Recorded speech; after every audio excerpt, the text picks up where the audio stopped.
I'm Dr. Ting. Hi. Can you do manual for me? Because I cannot Mm. scan. Wait, Okay. Adriana, Adriana. is it? Yeah. Okay, Okay. Thank you. no problem. Anyone else? Me also, Dr. Ting. Lisa. What happened to you all? You are today. Bibi leh?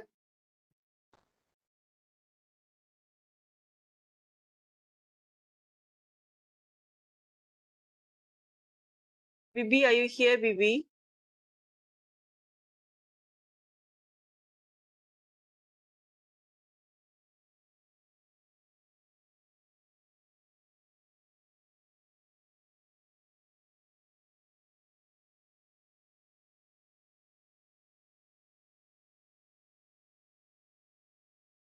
Mm.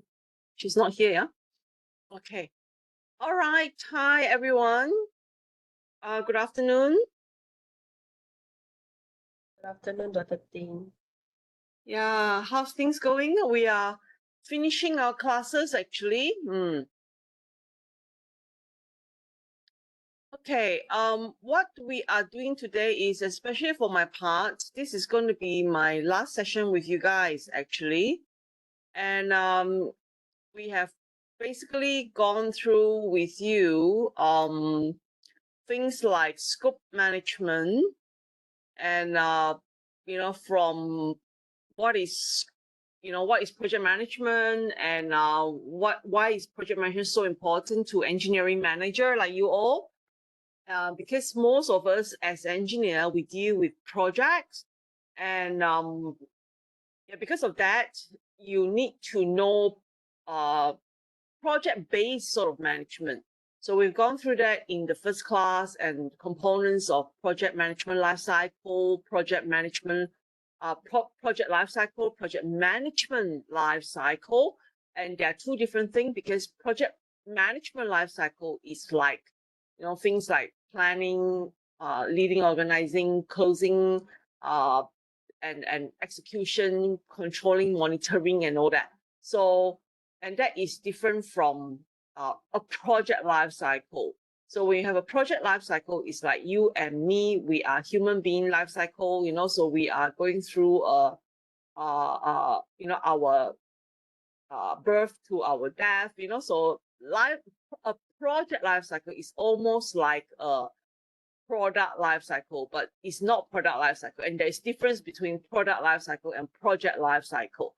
So these are a few things that you have to clearly remember, don't get them mixed up. So these are all in the first lecture. Then we move on and talk about coming up, with the scope of work.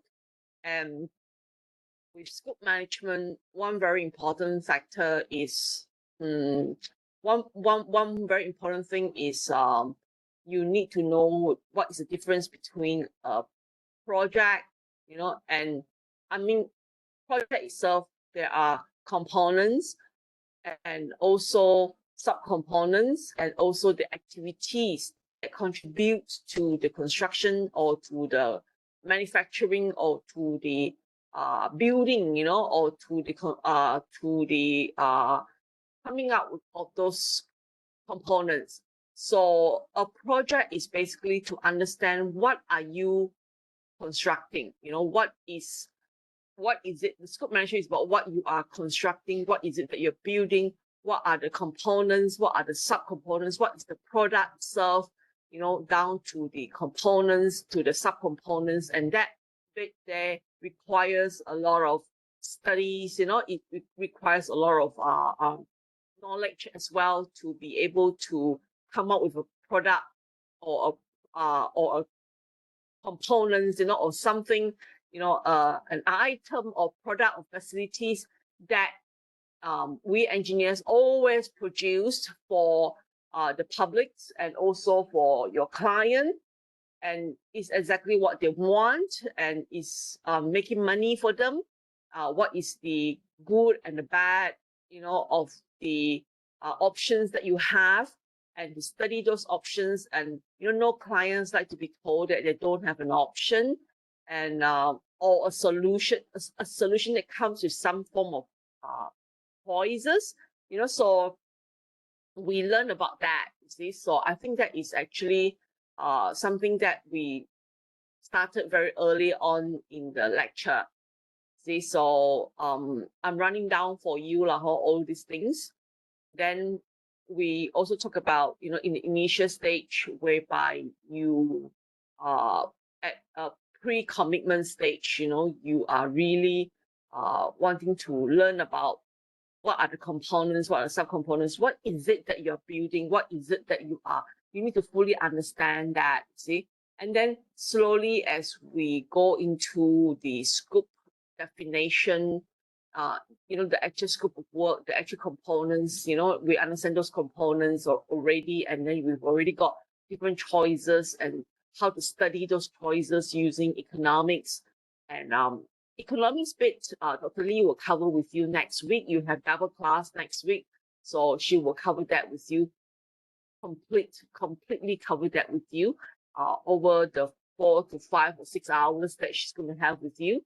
And that one is actually linked to the selection of option, whether this option has a better life cycle, this option has a better value, this option has, will bring in more profit, and this option will bring in more income, this option has less maintenance. These are all things that all matters when it comes to selection of scope, you see, because the word scope is actually three things, the components, the subcomponents, and the activities itself. So at the very end, we learn about work breakdown structure and how you come up with the work breakdown structure, and how every project, there will be activities that contributes, that is needed to be carried out by people, by bought with money, with material, with labor, with machineries that will contribute to the final product itself. That will, the work itself. So there will be the scope, which is the components and subcomponents, and those activities that contribute to those components and subcomponents. So I also strictly tell you that, try not to include the major components and subcomponents as your WBS, because WBS, the work, WORK, is actually activities. They are not, we don't really see them as components. So if you, let's say, put level 1 as a component or a subcomponent, then you don't have enough of level in your work breakdown structure later for you to describe the activities that are required. So we went through quite a lot of that extensively. There was pre-commitment stage and post-commitment stage. And then after that, we studied the option, the robustness of the options, and then not only the options and study of, not only we study that whether it's yes or no, and we also study there's different options, and with different options, the different analysis that can be done in order for you to confirm whether this is the best options for your business model, or for your company, or for your organization, or for your client, or for your for the government sectors, for the nation, for example, for the public. So I think I think that is what I'm recalling also. And then when we do the initial studies, we learn about the EIA, we learn about environmental impact assessment, we learn about issue analysis, we learn about project environment, the whole project environment, how to grow that project environment, and how the project environment actually contributes to you coming up with the scope of work. Hi, Bibi, you have an issue. You are here already, Bibi? Hi, Prof. Actually, I want to scan my attendance. Later, let me try Okay, to. but the slide still, your screen is still the attendance list. Yeah, okay, can. I'll set this. You Okay. are here. Okay. So we set it off. Okay, can. No problem. Then we're done with attendance already. No more, right? Still attendance list. Yeah. I'm not opening up any notes at the moment yet. Okay. Oh, So Okay. maybe if you're worried, I will stop sharing. Then okay. Okay. So yeah, so this is what we went through. I'm also going through this because we have got Xinbing here, who is just arrived from China. I think he's missed a lot of classes. Huh, Xinbing, are you still? Can you hear me, Xinbing?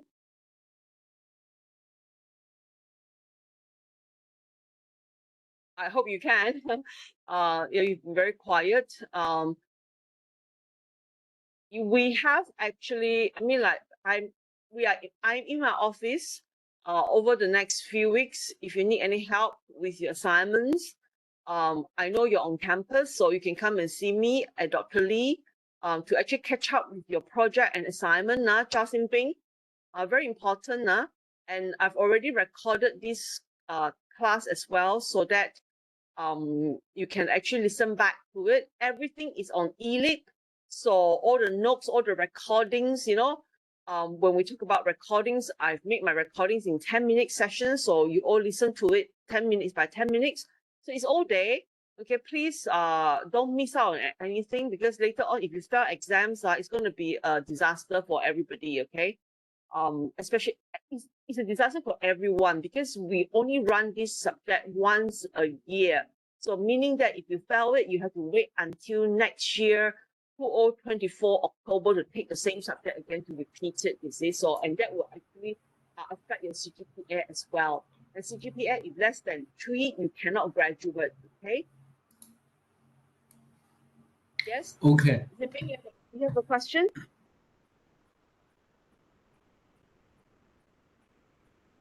Okay, so he's here, okay? Yeah. So please come and see me where I'm in the Faculty of Engineering building. You can always text me in the group. Then we can come out and see you and all that, in our office. Same goes with everybody, okay? So yeah, I was just running through what I have covered with you all, because I want to also cover the exam part that I have set questions for you all as well today. Instead of waiting for Dr. Lee to cover everything at the last class, I think for her there's a few things that she wants to cover with you. So I don't want to take up too much of her time as well. Right. So yeah, so scope management, we went through all that, scope initiation, how to initiate the scope, how to define the scope, and then how to do scope definition, and then running through all the tests, the robustness tests and all that. And after that, the activities, the work breakdown and all the activities. So it was like 2 long lectures that we have, and it's all in eLeap. Even the class itself, the recording is on eLeap. Huh? So I hope you can, everybody, if you're unsure of anything, please go through that. And my major concern for everybody is for you to understand that project environment chart. Okay, let me open up that chart and let you have another look. Huh?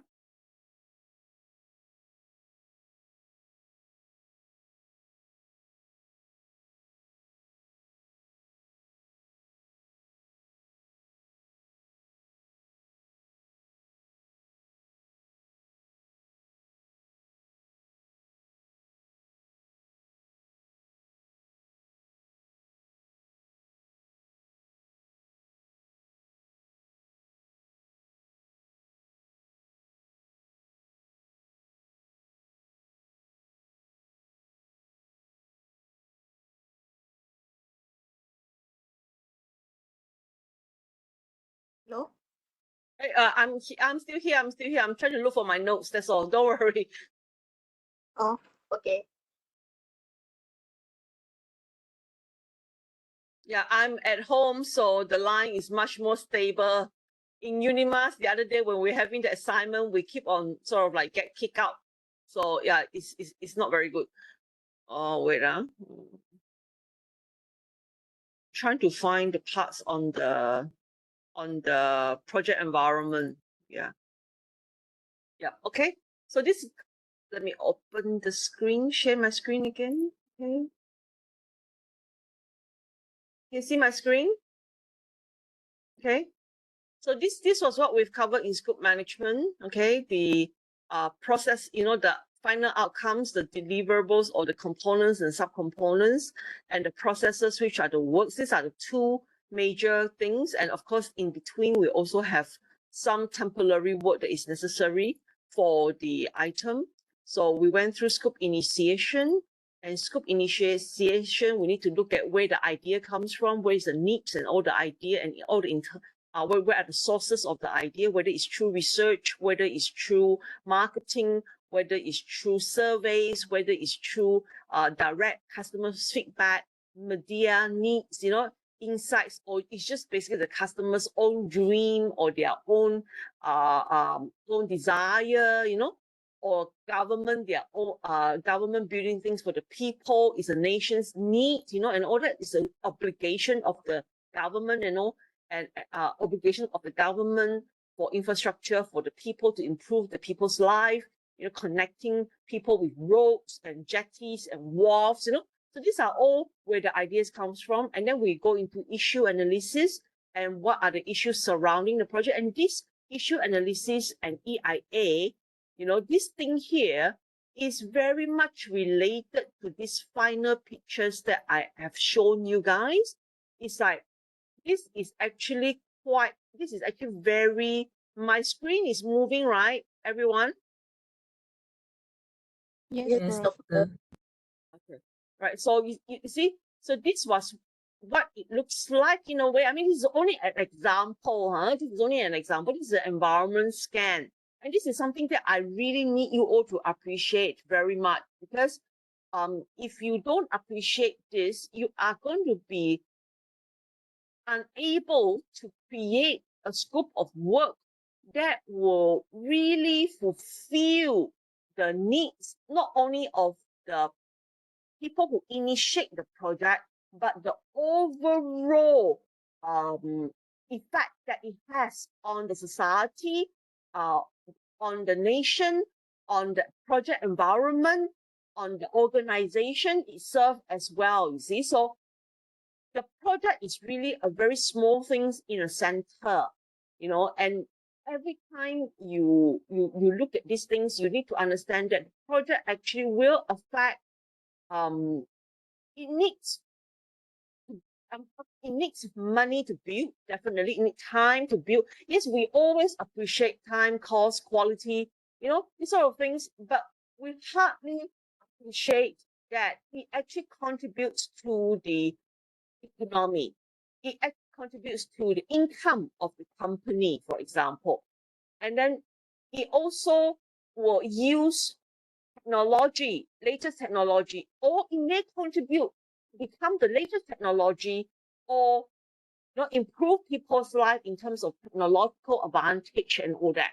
It also has social, cultural, heritage impact, on national identity, on how people see this project as they are part of their life, use it as part of their life, how they use it to improve their work, their lifestyles and all that.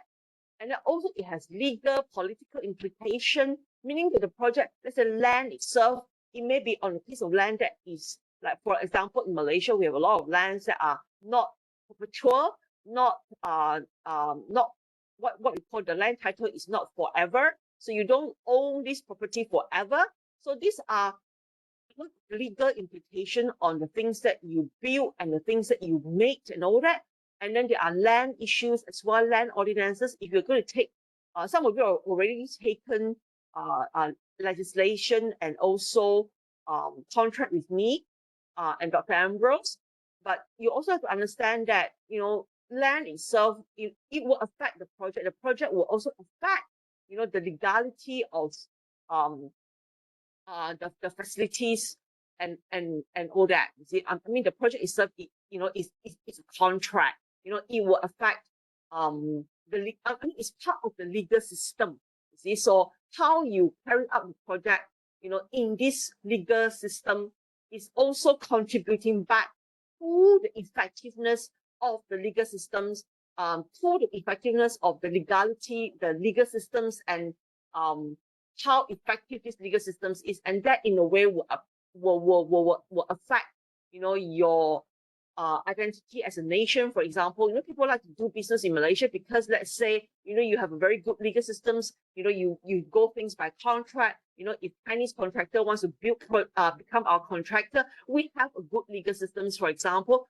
they are not afraid being cheated, not being paid, and all that. So it is very important that we understand where the project stands. You see, like if you go to another country like Vietnam or Thailand, or you know, or go to China or go to Europe, you know, they have their own legal systems, they have their own political systems, and you know, it actually whatever that we are doing there, you know, building there, or providing to the market there, or the services that we're providing there, is also affecting their legal systems, affected by their legal system. So it's a two-way thing.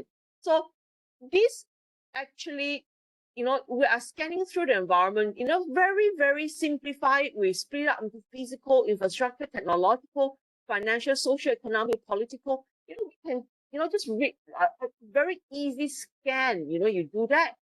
And of course, physical, that is very clear, especially for civil people. You know, when you want to build something, the temperature of the place that you are building, the geographical location, the logistic, the land, the slope, the soil, all these things will have an impact on the project and on you coming up with the scope, you see. And when the project is already being built in that particular land, it will affect the subsequent environment of the land, the water, you know, the weather, you know, it will contribute back to the physical environment of the site as well, on all the environment surrounding it.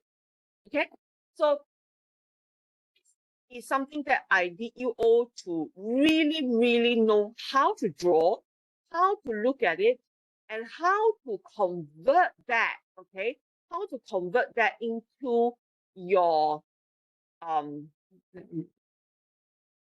how to convert that into your issue analysis, and also project scope, project environment study is your EIA. So when you do these studies, you will really understand what is going to affect your project. Can this be done technologically, technically? Can it be done? Can this be done financially? Can this be done economically? Would anyone buy it? You know, can it? How does it affect the social economics of the environment that is in, for example? So when you study this and you split this up very clearly, you will understand that there is a lot of things that will affect your project. It will affect your scope. It will affect whether your road will go to become 60 km or 10 km. It will make your jetty, you know,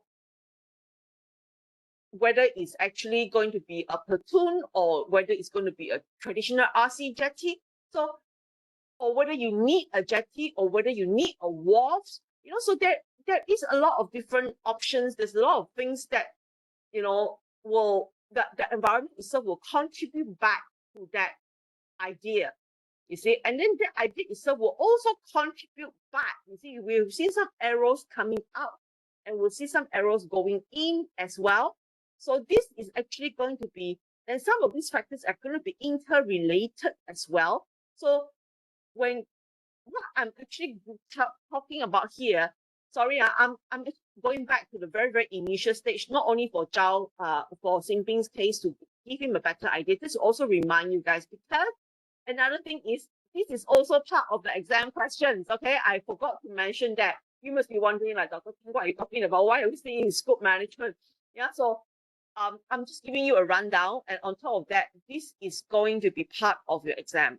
Part of your exam is going to be related to how you come up with the scope of work based on the understanding of the project environment. So you really need to answer using this picture. And this picture is going to give you a lot of marks. Let's say if you, some of you are from telecommunications, some of you are from civil, some of you are from road, you know, some of you are from electrical, electronics, electrical engineering, like building, SEB, solar energy plant and all that. So some of you are QSs, you know, you have different type of projects. So in the exam, you need to choose a project that you have in your head with the work breakdown and know your work breakdown as well. So how do you arrive at that work breakdown? I need you to start off with coming up with this picture, writing about this picture, about all these parts of the project environment that will affect the project. You know, the internal bit is always the organization. You know, the second layer bit will always be related to the surrounding, like your local authority, your let's say in the state that we are in, or in China, maybe it's the province that you are in, or in the district that you are in. You know, so that will affect the project itself. And then the larger external side of things will be the overall nation and global effect that you have on the project. Because some projects are so huge, they really have effect on international level. Just for example, our famous project, the KL, the West Malaysia Railroad to Singapore. So there is legality issues between Singapore and also Malaysia on building these railroads and who is to build what.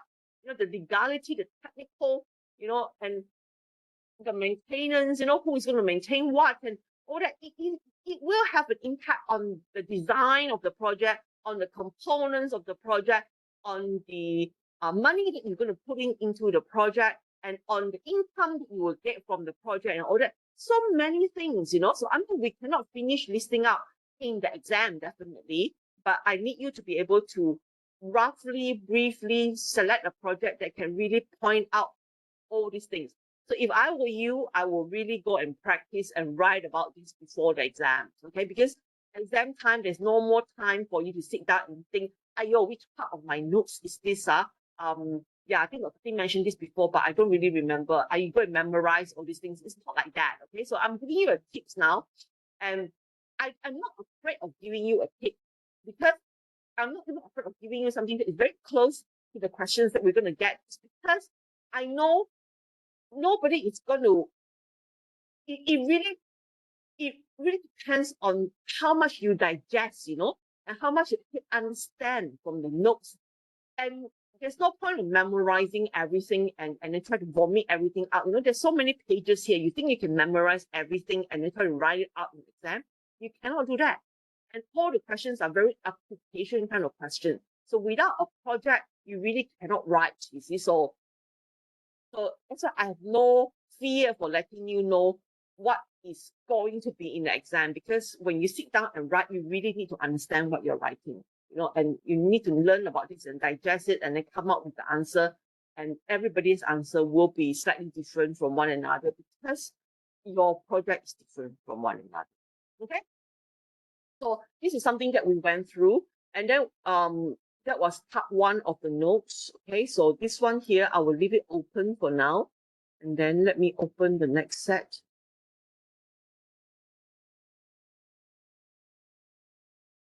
Set is a very long set of the notes, scope definition. So we have our project chartered. Project chartered is what is the final product that you're building? Oh, it's a bridge. Oh, it's a new software. It's a new shoe rack. You know, it's a new piano. You know, what is it that you are building? You know, it's a new manufacturing plant. It's a new chemical plant. It's new nuclear plant, for example. So that basically from the first part of the notes, it's going to come up with this project charter. What is the product itself, you see? So once you've got that, then we are working on the scope planning. Here is the different components and the subcomponents. Okay, this is about the definition now of the components, and we always use product breakdown structure or project breakdown structure. Yeah, these are the two stages that we use. Two things that we use. I've got some diagrams. I think we've got some diagrams in another notes about what is a product breakdown. So you're talking about different products breakdown. Okay, so and then and you are preparing what you call a scope statement of, you know, what is the project objective, the description of the project, the description of the different components, the constraint, the risk, the potential estimated budget, and this is conceptual estimates, and which we went through in cost management part as well, and then time management as well. Just a brief project specifications, configurations, and all that. So yeah, so this is your scope statement. What your scope statement should have describing why you start the project, and what is the outcome that you're looking at, basically, to make it very simplified. Is that why you need it, and this is what you're gonna get. What is the charts that you're gonna get?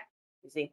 So it's like, if we talk about a very simple example, it will be, let's say if I talk about a water bottle, it will be, okay, I need a water bottle and I want to build a water bottle. Water bottle will have a cap, body will have a handle, will have internal internal insulation, external insulation. So it will have a cover. So that is your component. And why do we need this? Why is it difficult to build with this material? Technically, is it okay? Is it possible? So we actually will come up with that. That is a project scope statement. Okay. So this whole part is about coming up with the project scope statement. What should be in that project scope statement and all that. Then, of course, we will go for the screening. So you know what is the final product, what are the components that you need for the final product. Of course, you can, if you talk about the final product, you can screen it as in yes or no. Like, yes, this is the final product that I need, but do you have the money? No, so finish. That's the close case.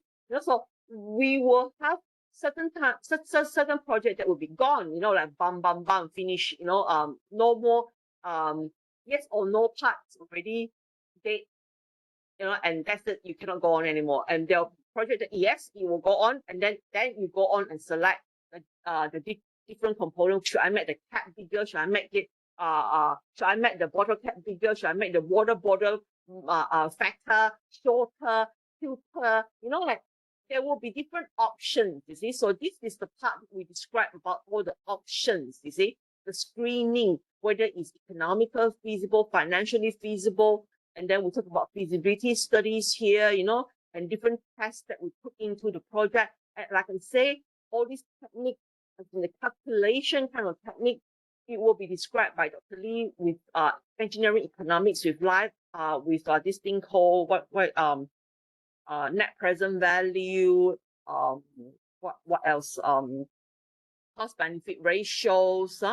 And a few other techniques that you have, and annual cost method, present value method, and all that. It's going to be quite a big lecture next week. Okay, so yeah, so we were studying all these things. Okay, so we've gone through all these things. I think these are all in, if I remember correctly, these are all in this what we call the pre-recorded lecture. Okay, so simply go and listen to the pre-recorded lecture. These are the part of the notes that is in the pre-recorded lectures, doing the feasibility studies.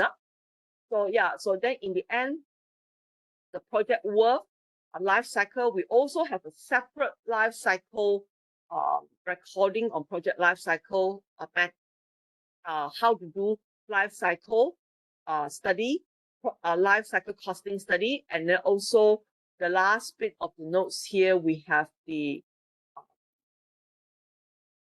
work breakdown. This is the part that we actually will be looking at all the activities already, and we've already confirmed that this is the project that we want to do, this is the product that we want to build, and these are the components that we're going to do, and this is the best options that we're going to give to the client. And after the study, in terms of life cycle, these are also quite a good option, so we move on with that. And the other components that we have is also value engineering, because value engineering is about value, and there's also separate recordings on value engineering. And work breakdown is the last bit. Okay, this is about activities. Okay, like what are the activities that the work that contributes to the scope. Okay, so I think there are a lot of different type of work breakdown that we're showing to you here. So some of these are project breakdown, some of these are by work package. Some of these are like by projects, these are by like systems. And product breakdown, project breakdown, work breakdown, they're all slightly different from one another. You can do it, you can actually do that. So then we talk about concept of value engineering. Yeah, we've already covered that. So scope change. Yeah, so these are all covered in the 3 sets of notes. So I'm confirming with you guys also, we have 3 sets of notes here. 1, 2, 3, and we've got some recordings. We've got a class recording, some pre-recorded lecture, and some 3 value engineering pre-recorded, and 3 life cycle engineering or life cycle costings recording as well. That we're going to cover it will cover all these things. Okay, so these are scope management, right? And why do I talk about this first? Because actually the purpose today is more into procurement management. Okay, so procurement management, before we can really talk about procurement management, we really need to understand scope management first, because what is it that you are procuring? You know, we cannot talk about procurement management without understanding the scope and the work activity that you need to do for you to procure. You know, so for you to do means that you need to pay for it, you see. So the other components about this is about payment, it's about money. Okay. For every project will take money to build. So that's why the second part of my lecture with you was on cost management. And yeah, we went through cost management. There was 2 sets of notes as well for cost management. Where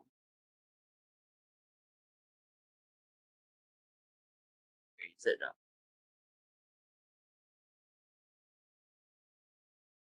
Scope. Where is my cost management?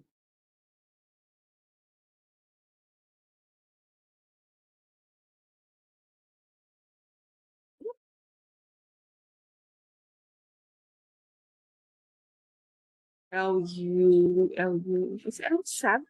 I don't have L7. I didn't pass out any notes for you, man. Like, scope. Cost management. Yeah, I didn't PDF it. Okay. So it was in week 8 when we meet up with one another on the class, on those physical classes that we have.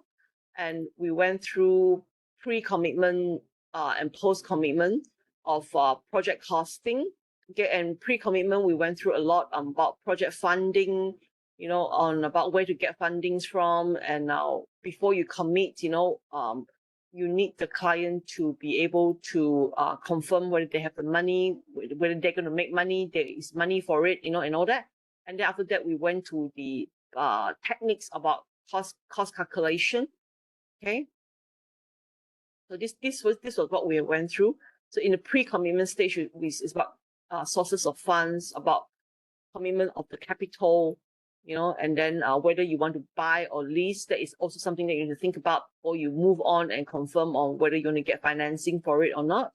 Yeah, then we went into the different technique, understanding project resources, project constraints, and all these things will contribute to the way that we do costing. And then with second set of the notes, I think was on part 2, it was on all the different costing techniques that we have. Yeah, different type of technique, you know, we went through that in class on all the calculation and all that. Yeah, I think that we've covered all that. Okay, and yeah, we've covered all that, I think. And then once you do the estimates, you build it up into a budget, you know, and then when the client say, okay, this is the budget that I'm going to give to the project, the client's already committed to the project. Yeah, so then we move in and talk about different. Did we cover all these things with you? I suddenly forget all about it, you know. What is it that we've done now during the class? I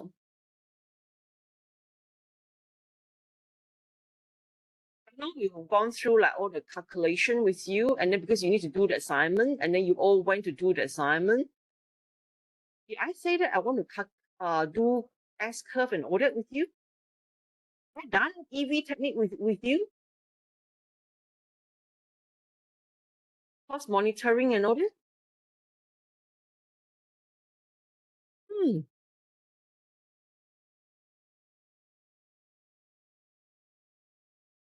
Okay, maybe not. Yeah.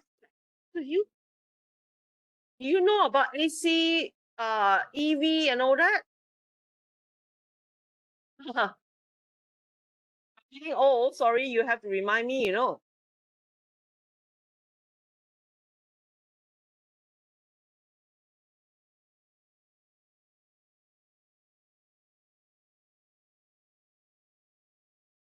Oh, you're all sleeping already, Ka?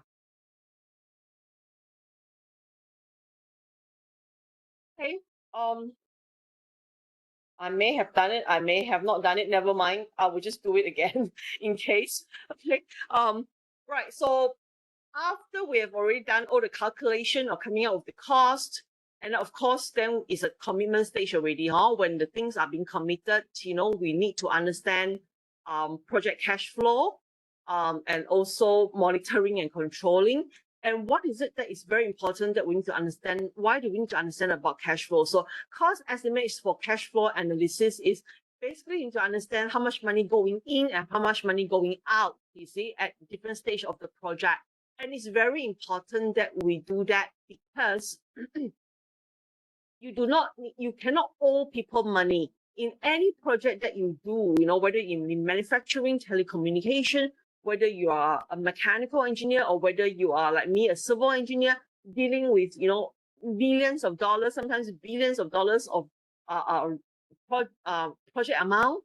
You really need to understand when is it that you are going to be spending money, and when is it that the money is going to be at the highest level of spending, and then when is it that you're going to collect money from your client, when you're going to get payment, when your income is going to come in. So cash flow is about money in and money out. Okay, so mainly in most cash flow, you will see that in any project cash flow, it's going to be expenses is the money out, and then income is the money coming in. Okay, and as long as you can get this mapped out, you are in good hands. Okay, so that is how we use cash flow. We need to monitor when is it that you're going to have the highest expenses and the minimum income. And if you don't have that money ready for you to tie you over the period whereby you're going to have so much expenses, you're going to pay your workers, you have to pay for your material, and yet from your client side, they are not paying you yet, you see, and it could be because of a claim that is not processed, or it could be delay in the payment, which is very common in all engineering projects. And then you have this negative time. And this negative time is whereby you need to get your funding very much ready. That's why when in that class, we mentioned that by the rule of thumb, we will usually have about 10% of the capital or 10% of the project cost as your funding, as your capital money. That is a rule of thumb. But rule of thumb is not necessarily accurate. It's just generally, if you want to do a 5 million project, you should have 500,000 sitting there in your bank account. Okay, and that is the first general rule that we can have. If you want to do a 10 million project, you should have $1 million in your bank. If you want to do a 10 million project, you should have, if you want to do a 100 million project, you should have 10 million in your project. In your company's account, in your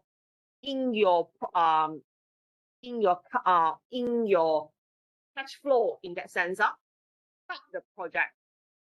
So, but the other better way is you look at the cash flow properly. Okay, so how do we do this? What you can do is you can look at, you can construct what we call an S curve. Okay, so constructing S curve is like your baseline. You must set off your baseline first. Okay, so what happened is after you've done your cost estimate, you have actually got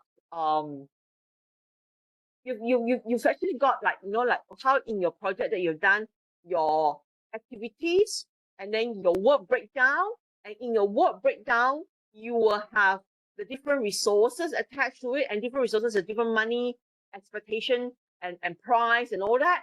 So then in the end, every project, every activity will have dollars and cents attached to it, because these are physical activity that requires money, you know, to carry out my S curve. Yeah, something like this. Okay, so you've got something like this. Okay. So let's say you've got, this is activity A, B, C, D, E, F, G. So like all your project, you've got this list of activity, and this is the money attached to it. For example, 100 ringgit, 200 ringgit, 300 ringgit, 400 ringgit. And then what you do is you need to spread it over your timeline. So in order to do your cash flow, this is the first type. I mean, this is the one technique that you can do. Okay. So let's say you imagine this is month, not day. So time. So you've got your schedule. You see, when you have your schedule, you actually distribute your money over your schedule. It doesn't have to be wait. Oh, why is this? Sorry, this is not the value. 150, 50, it is 200. Oh, okay. This is not the value. This is only the activity list. Okay, this is only the activity list. I better show you another example. This is a bit messy. Okay, let me find it.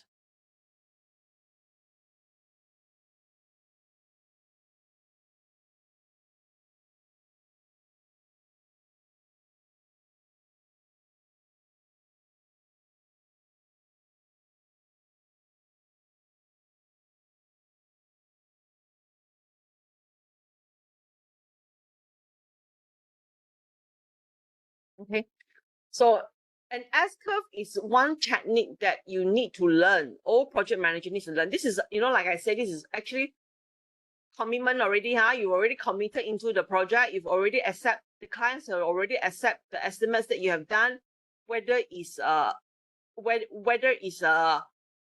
initial estimates, or whether it's conceptual estimates, or whether it's detailed estimates, or whether it's definitive estimates that you have already done.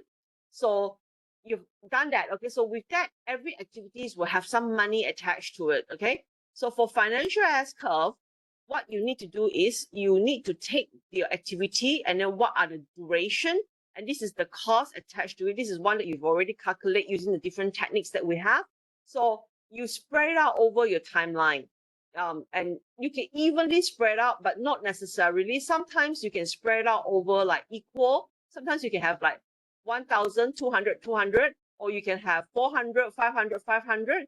So it depends on what is the activity. Some activities will have very high material costs, so a lot of money will go up in the beginning, and then some has very high labor costs or very expensive technical costs. Then it can be spread out evenly, so it may come out at the end of it, which is on the last few months, on the last few days. So it all depends on the project manager. So you spread it out, it can be even or uneven, but the total must be the same. So after you've already spread it out, okay, after you already spread it out, what you do is you take it in the vertical manner. Okay, you take it in the vertical manner. Okay, and then this is 467, 467, 467, and then 540, 540, 540, and then we have 500 is 1040. So you added up all your timeline vertically with the money. Okay, then you do a cumulative. Day 1 is 1467, then you do day 2 is 467 plus 467. You have a cumulative amount. So the total will be the final cost that you'll be using. Okay, so then this is the curve that you draw. Okay, right. So you just plug it into Excel with the money versus the time. Okay, then you will get the cumulative amount. This part here, the bottom part here will be your time, and then this y-axis will be the cumulative sum of money. So you just draw it, and that will be your month by month cumulative amount. So this is the S-curve that we always do. I mean, I think some of you know how to do this. Some of you have your some people do it, but you never really know how to do it. So I hope that this one will help you to actually be able to understand how you draw your S-curve. So this S-curve is like the planned value. So with the estimates, if I'm the, let's say if I'm a contractor, okay, or the builder or the service provider, I need to know this amount here will be the expenses that I am actually projecting for my project without my profit and all that. Okay, so this will be my expenses S-curve basically. And when I have expenses S-curve, this is what I plan for the next 10 months or the next 24 days or the next 20 days or the next 18 months or 20 months. So this is the amount of money that I'll be spending cumulatively every month. Okay. And so now how much money do I need to get ready for me to from how much money do I need to get ready in a way so that I know that, you know, I'm quite safe when my expenses is at one of the highest point or highest cumulative point. I have money to cover that. So this is what we call cash flow and analyzing your cash flow. And again, like I said, this is already, you've already committed into the project. You're going to start the project and you need to get ready the funding, the money to for the project. So this is the time that we need to do this. You see, so cost commitment stage, we need to look into this. So if I'm put yourself as the builder, as the people doing the work, then you are going to build this with your expenses. Okay, and then you take your tender amount, the amount that you tender for, and then you need to estimate that. You need to estimate how long before I get my first payment. Normally, it's only after you do the job for like 3 or 4 months. Like for manufacturing, sometimes you have to produce at least half of the item, deliver half of the item first before you can receive the first payment. You may have the first 10% down payment, for example. You know, some projects have down payment, and some services they have down payment, and that usually will not be more than 10% or 20%. Depending on the size of the project. And that's why we say rule of thumb, usually we need about 10 to 20%. 10% normally, but for construction, for example, you're not going to get any down payment, no way, you know.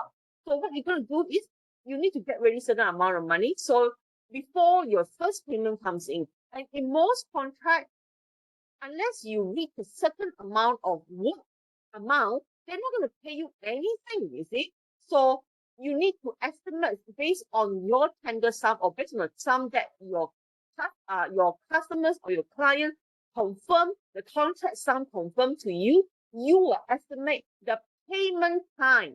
So let's say you're going to collect stage 1 payment when. So you will put it into this part and then you will see when is the expenses and the difference between the expenses cumulative and the amount that you receive. What is the biggest gap that you have? That will be a time very good for you to listen to see that negative amount that you will need, because payment will slowly come in and it will match. It will be over the expenses, hopefully. If it's not over the expenses, then rugi lah. Rugi is what we call making losses lah.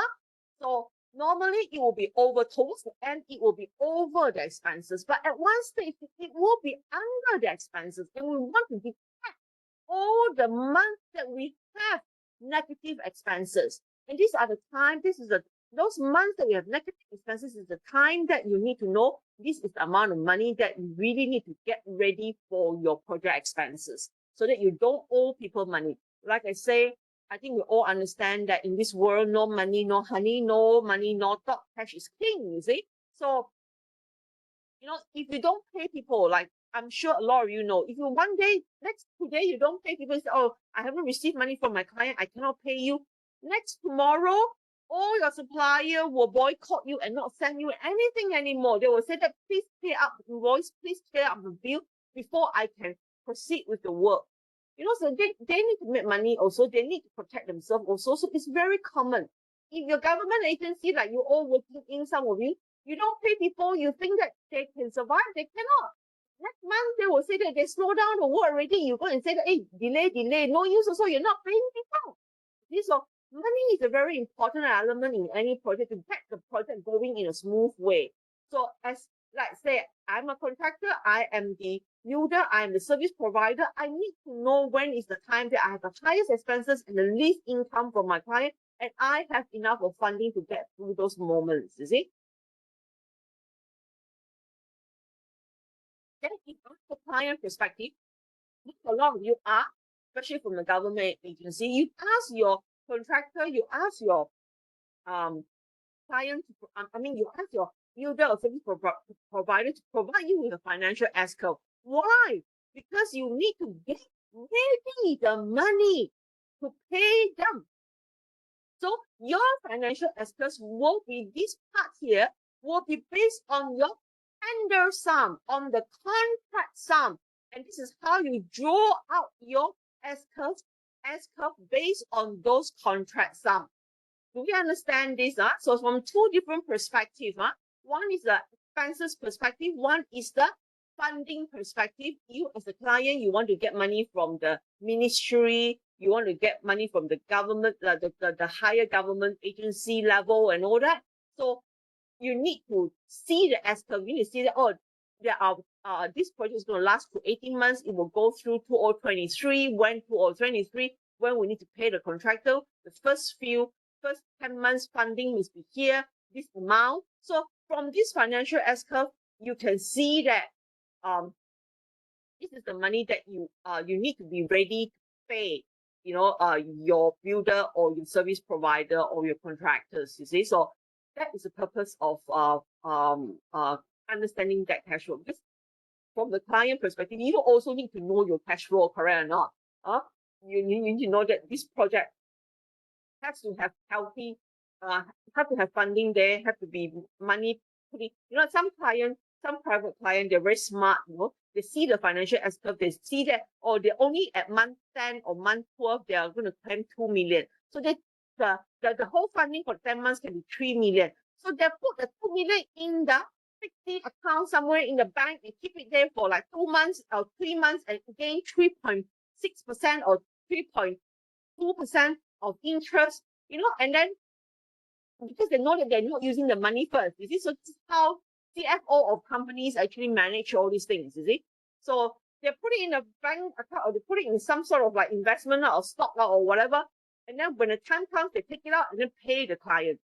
Pay your contractor or service provider. Like nobody's going to sit there and sit in the bank, that money sit in the bank and do nothing. Some client things like that, but government agency probably will be very strict about all these things, and you can't simply shift your money and move it around and all that. So when you ask for funding from Ministry of let's say state ministry like Sarawak State, or you ask from federal agency, the money has to be there. It has to be very ready when the contractor claim. You pay. You have money to pay them. You cannot tell them that sorry, we don't have enough money from the government, from the Ministry of Works or Ministry of Transport they haven't given us the money and we cannot pay you now. Mati, like all the contractor will die like that, you see. So, and the next few, that means you start to run into project delays, and some will run into financial issues, and some contractor may go bankrupt and all that. And then your project will go into a sick project. This is the reason why you have sick project, because financially it's not being managed properly. And I know a lot of agency after COVID, they have a lot of very bad sick project because of the money bit. They don't know how to pay people. It's because of the delay that they have because of the COVID, of the close down and all that. They don't know where they should give extension of time or not, and that is where the issues come in basically. Yeah. So these are the things that we need to look at. So are you clear about financial S-curve and how you use financial S-curve? Okay.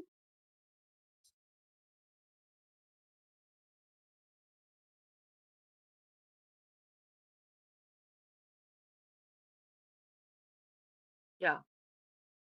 So, and the last way of using financial S-curve is, of course, to actually use the EV technique as well. EV technique is actually a technique that is designed, by the, I think it's by the US Navy, or Marine or something like that, because they were doing projects and they are doing some military projects and they want to quickly capture whether the project is actually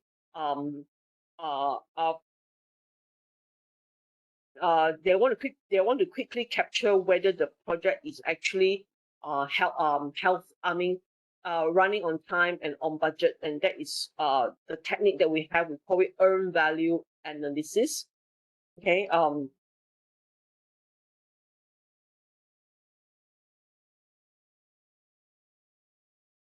Yeah, so it's an earned value analysis, and then yeah, so this technique also use the same S-curve. So the first S-curve that we have is what we call the PV, or budgeted cost of work scheduled. Okay, let's see if I got the EV technique here.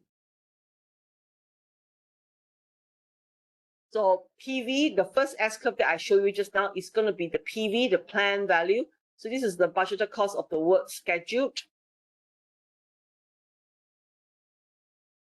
And then what we have is the next value that we have is at the end of every month. At the end of every month, we will build up our budgeted cost of the work performed. So when you perform your work, the work is being done, then you go back to the when the budget that was allocated to it. So let's say you're based on your contract sum, your BQs, you have a whole stretch of BQs there, and then you see that the budgeted cost of the work performed. You draw your first S-curve, budgeted cost of the work schedule, you draw your first S-curve, that is your PV, and then at the end of every month, you will have a value, that you have a work done value, and that work done value will correspond with the cost of the work that you've already estimated. This is the budgeted cost of work performer. So this split is very important. Budgeted cost, meaning this is the contract sum. This is the work performed related to the budgeted sum. Okay, to the budgeted cost and the contract sum. So this is what we call EV, the EV value. And then we also have the final value of the actual cost. So you have the work performed. What was the money that you paid? What was the cost? What was the amount of money that you paid in actual expenses and all that? That is AC. So that every month you will have two different dots. So first month, if your S-curve, let's say it looks like this, then the first month you may have, where is your EV? You need to plot your EV and you need to plot your AC, and then it will build up. Let's say up to the 10th month, where is your PV? Where is your AC? So at the end of every month, you can take this three number, and you can do a very quick analysis. So this quick analysis is cost variance and schedule variance. So your EV minus of the actual cost, if you have a negative amount, it means you have a cost overrun. And if you have a earned value minus PV, that is your time. If you have a negative value, this is your schedule overrun. Okay, so this technique here will quickly give you an idea whether you are actually, your project is actually in a healthy stage or not. What I mean by, of course, you can say that, based on this tool, are you sure that we know this is really healthy or not? Of course, this is only an indicator. This is like putting an alarm bell. You know, you can put 2 or 3 or 4 alarms, you know, one downstairs, one upstairs, you still cannot wake up. So that is also a problem. But in the end, this technique is only an alarm bell. Okay? And this alarm basically to tell us that, hey, you know, something is not right here. What are we having a negative CV? This means, are we saying that we're overspending? But not necessarily true, because you may be working a lot faster. And when working a lot faster, you pay more. It could be just that, you know, that you are actually in a quite good stage if you have a negative number. But of course, if it's because of wastage, if it's because of work is not done up to that part, and yet you're paying so much money, then that is a problem. Schedule variance, it has to be related. Okay, so if your schedule is very positive and your cost is actually a bit negative, it could basically means that, you know, you're actually working a lot faster, you are paying a lot more because you're working faster, for example. So CV and SV is a gap. It's a quick gap. It's just like you are not letting your food tester test your whole dish, but you take a bit and test it and say, oh, okay, this is enough. So this is quite nice, not bad. But we really don't know what in the end, whether it's really a good dish or not yet, but it's a quick gap. It's a very fast test to see whether your project cost and time is actually in a healthy stage. And like I said, this was actually created by, for military usage at one stage, and then slowly it's being adopted into project management for constructions and then for manufacturing and all that. So of course, CVSV is a very too common indicator, okay, of cost and time control. We're doing it at the same time, okay? So this was what we were talking.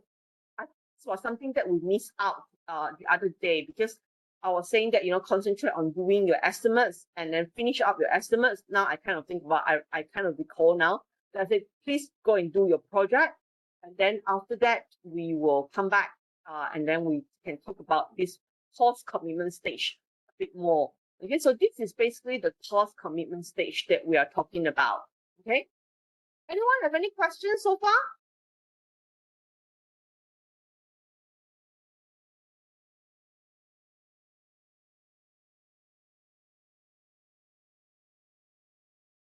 Can you all just give me like 2 minutes? I want to grab myself a drink. You want to get yourself a drink also, huh? Okay, Doctor.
Yep, sorry. How's everyone okay back here?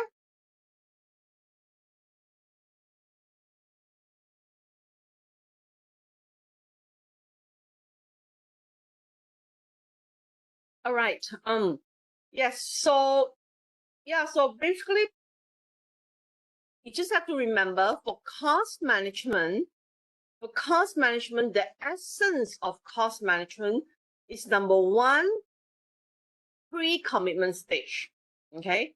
Once you have the scope and the activities that is related to the project, you've already got that. Okay. Then of course we will have to go through all the time, the resources planning, all these sort of things, and then the next up is cost management. So you've already in the pre-commitment stage, like I said, the main thing is you need to know, in order to build this scope, we will have there is ways to quickly calculate the potential budget required for the project. Okay, then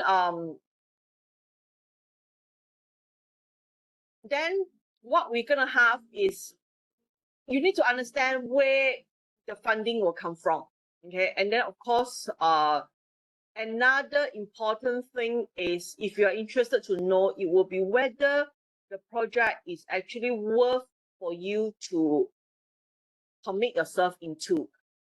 Because every engineering projects, we are normally talking about few millions, and not only millions, it's about hundreds of millions sometimes, and even billions of dollars or ringgit or, whatever currency that you're looking at.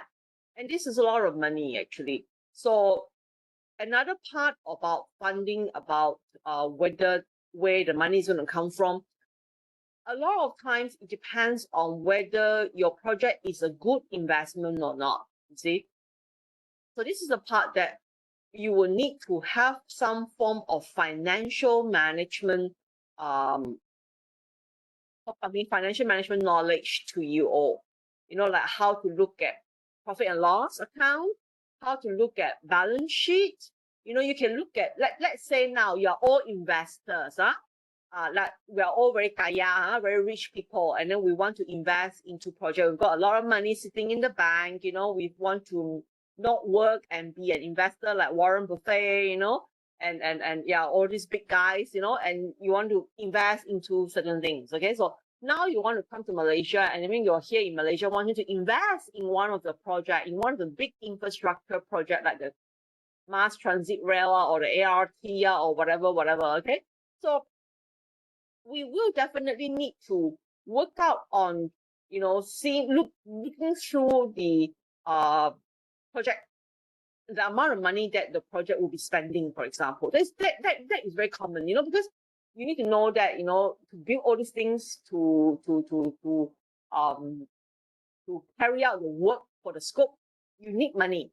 So that is where investors comes in, isn't it? I mean, like, why on earth, if I have the money, I want to, if this project is for free, FOC, do I really need money? You don't really need money. So no money, then why you need investors? No need, ba. So okay, so you need to know, no, this project is going to cost us this much of money. This is going to cost you like 10 billion, or something like that. So therefore, we need to get some investors. So I say I want to invest in 1 billion, for example. So I will be holding 10% share in this particular project. Let's say and depending on how people are actually investing and all that. So, but before we want to invest in this particular project, there's a few things that we really need to look into. Is is this is this a good project? Is this a good company? Is this a good company to run the project? So this is the part that you need to look at some financial ratios like expense, current account, current liability, of the company or of the agency that you are actually going to be investing in. So I think this part here I'm not covering because you all have a class in financial management and economics. Okay, so I think they will be, that Mark, I think Mark Dice, or some, what is that, Prof Dice? I think he's going to be a very good person to talk to you about this. they are from the Faculty of Economics. I think you've already seen for that subject. Some of you have, some of you haven't. And I think that will be a very fantastic subject. It's really related to this particular topic that we're talking about on the pre-commitment stage. So this is something that I want you to be aware of. Not only I'm covering with you where the funding comes from and, you know, and whether the scope and the project is actually a good one to be investing in, you know, in the company that organized this or to build this, it's a good company. These are the things that you want to, you know, as investors, we are looking into these sort of things, you know, want to make money in the end, want to make our, you know, 1 billion that we put in, we want to in the end make 30 billion or 20 billion or 40 billion, you know, or even if not at least double, you see. So and so these are the pre-commitment stage that, you know, is truly what we are looking at. See? So you need to understand financial management, you need to understand project finance, you need to understand, you know, the typical finance ratio like profit and loss, balance sheets, you know, and etc. etc. So like what is shareholders' equity over, you know, capital and all that, you know, and capital current assets over current liability, all these different ratios, and to see whether, first of all, that company who is doing it is healthy, and the project itself is healthy, is good. And by if I'm to look at it, let's say I tell you that financial bit, we leave it to the financial people. Like, I mean, like you learn in the financial classes. I'm not going to talk to you about it because I'm not an expert in that. So, but on the money bit on the project itself, number one is we want to see whether this company that is investing, this company that you are doing the project has the money to do the project or not. You know, if they are just empty, they are just basically zero, they have no assets, they, you know, they have so much liability. Do you really want to invest in a company that is going to do a project that you embark onto a multi-million-dollar project and yet they don't have a single cent in their account? It's a very dangerous thing. Okay, so funding is a very important thing. So we, as let's say if I'm a company who is actually doing this project, like I want to build a huge mega development in Samarahan or in Kuching or, you know, in Serian, for example, or in Taipei, I want to build a huge casino, for example, anything, and I need to know what I need money. So first of all, as engineers, our job is to help our client, okay? Not that some of you are developers, maybe, and you need to have this knowledge. But like most of us, we are engineers. So our client will engage us as engineers and ask you to plan for them, you know, and ask you to manage for them. So what you do is you need to look at and you need to study the scope, and this is the part of the feasibility, the viability studies. It's all interrelated, ladies and gentlemen. We cannot just say that, you know, cross the line and say, I finished scope already, and that's it, I finished.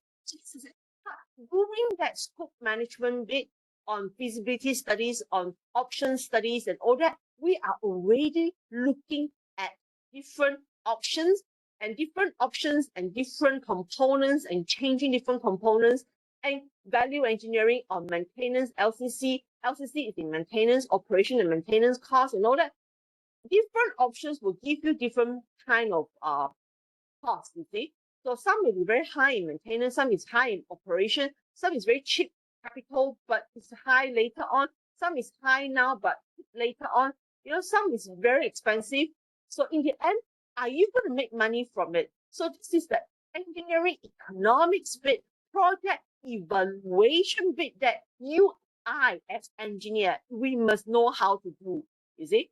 So this pre-commitment stage whereby you are studying all these things and see, oh, these are the money that I'm going to spend. You know, you can use technique you've learned, so say from analogy estimates, say from unit method, say from parametric estimates. You know, all these fast methods for you to calculate your project cost and the different options, cost of different options or changing different components. And this, once you've already studied that, you know, okay, this is the amount of money that I need to spend. You know, I need to spend in order to construct my project, in order to get my project, in order to build this 10 or 20 acres of land with theme park and casinos and entertainment, for example. Let's say we use this example. So we will see, okay, this is the construction cost. I mean, of course, at this stage, we haven't done any design yet. We haven't done any physical, like maybe we just go to site and see the site. There's not much of data, not much of detail. It's just in a very early stage of idea conceptualization. We also need to calculate those costs, you see. So once we've already calculated that, we say, okay, this is going to cost me like 20 billion or 10 billion to build this 20 acres of cost, including, consultancy fees, including construction fees, including operation fees, maintenance fees. This is the money that we are going to be spending. So the question is, where are you going to get this money from? Okay, so this is the funding bit in the pre-commitment stage that we're looking at. Okay, then the second bit, of course, is the whether it's worthwhile now. I'm going to be putting so much money in there. I'm going to get so much of I'm going to put my some you may not get from investors, you may not borrow from banks, you may just get your shareholders to actually raise up their equity, raise up their pump in more money to support the project. Then if you're going to pump in more money, do you really want to pump into this project? So we need to know that the project is going to be very profitable. If it's not profitable, why are we going to do that? You see, why do you want to embark onto it? Maybe you've got a piece of land that is there, so the motive is do it. Because you have a piece of land that in your company's land bank, there is still many lands, and you want to do something about it. That could be one of the motivation. So it's okay, fine. So, but is it the right time to do it? Is it a good, is it a good option? Is it a good components? Is it a good scope of work? So all these things we study, you see. So in the pre-commitment stage, to associate that with the money bit of things, we need to really do a good financial and economic studies on our project. And that is on pre-commitment stage. So once the project is already a go ahead, we are going to be calculating, doing design, doing cost calculation, cost estimates, like what you've done for your project. Then once it's done, we set it up for tender, and that is the procurement stage that we're coming to now. Okay. And so send up for tender, and then you've got the right contractor, you've got the right service provider, you've got the right manufacturer to do your things for you. Then we are moving into the post-commitment stage. So post-commitment stage is about confirming, it's about starting your procurement, doing your contract, and then all the way to cost control, cash flow, S-curve, EV. These sort of things are in post, in later when the work is ongoing. And then the last bit is about cost control. It's about, let's say if there is project overrun, you need more money, what do you do? Do you straight away do a budget adjustments? No, we don't. We still have to see what we can do to reduce the cost, in order to improve the cost, to bring it back to its original budget and all that. If it's a cost overrun due to design, or is it due to certain reason that is unforeseen?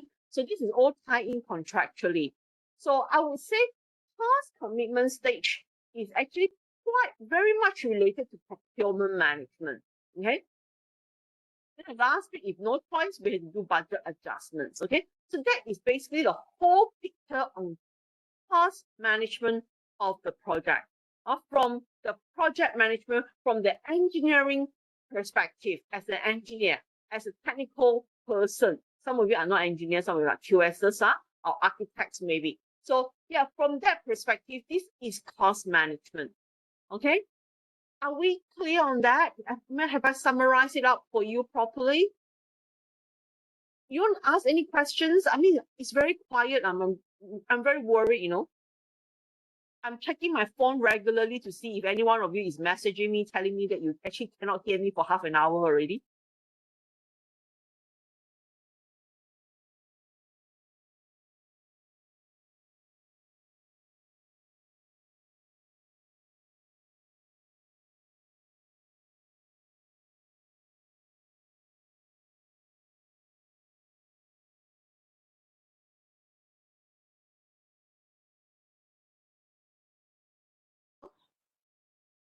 Yeah, anyone?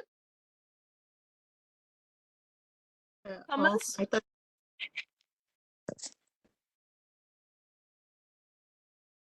You okay? Okay, huh? All right, so I've already given you, oh wait, what is this? Sorry.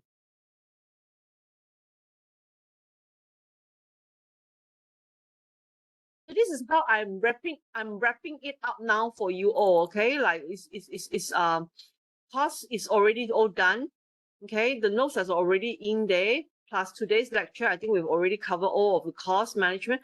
I've also put in notes for how to prepare BQ and all that.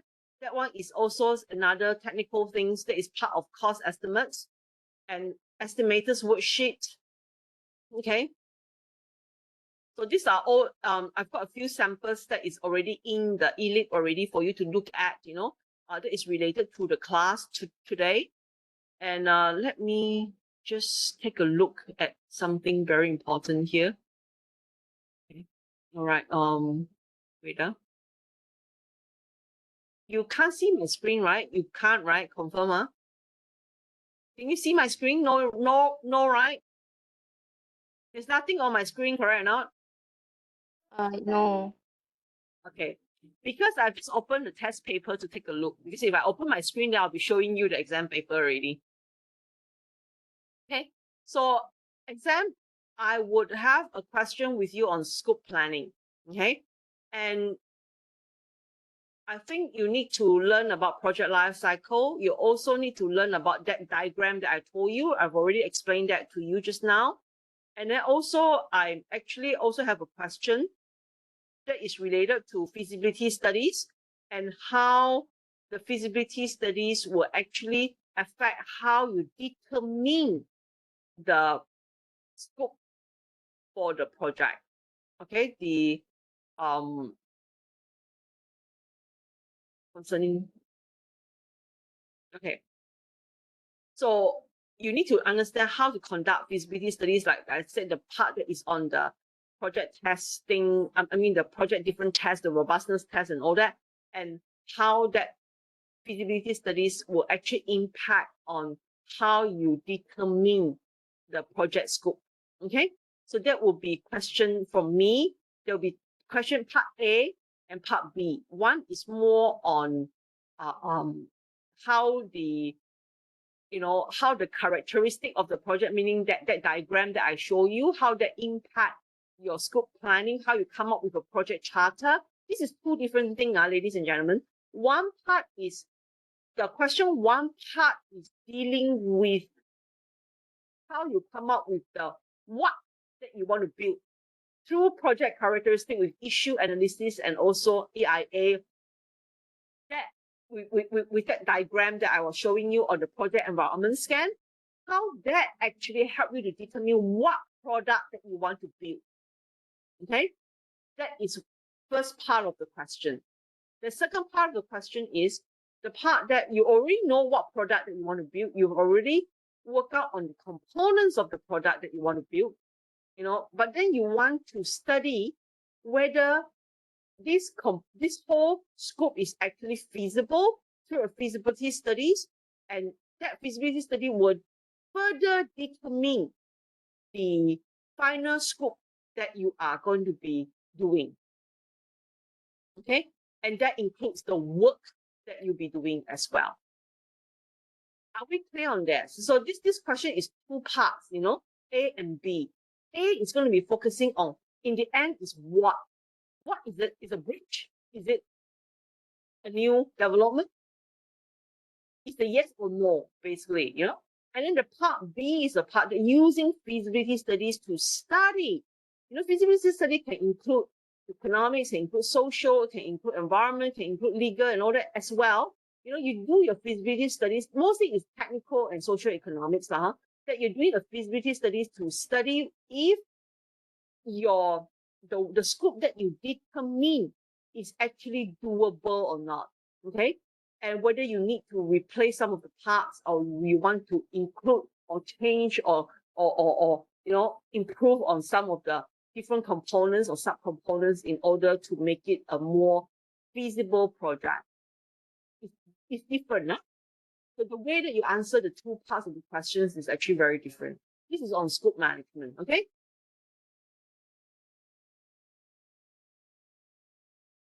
I want to actually explain to you her question, okay? I let her do hers.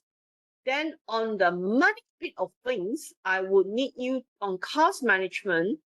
I will need you to be able to use your project example to actually duplicate that, or to quickly do your calculation, okay? To quickly do your calculation for a simple project, for example. So you should be able, I mean, after you've done your project, if you haven't done your project yourself, then you have problem with this question. So cost management, I'll be focusing on detailed cost estimates, okay?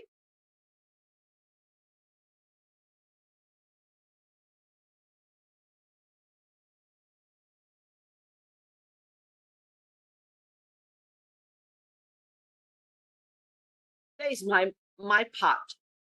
And the money bit, I think we've also include some of the calculation on economical viability of the project, which I've just now explained it to you, like whether the project is economically, are you going to make money from it? Is it worth it? That kind of thing. So there will be a calculation question. Question 3 will be absolutely just a calculation questions that you're going to get. Okay. So part B, like I said, Dr. Lee will explain it to you next week on all these different type of calculation methods.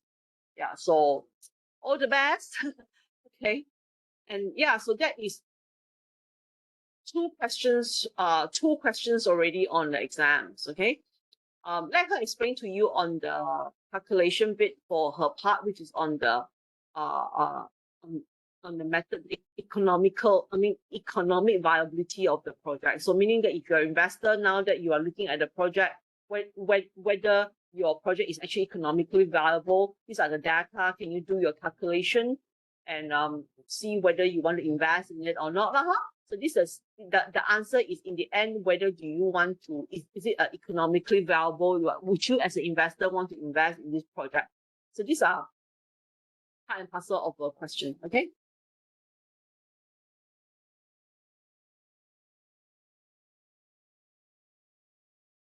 Okay, so like I said, for EV technique, so we've done all this cost management, so I will just shut down the cost bit already.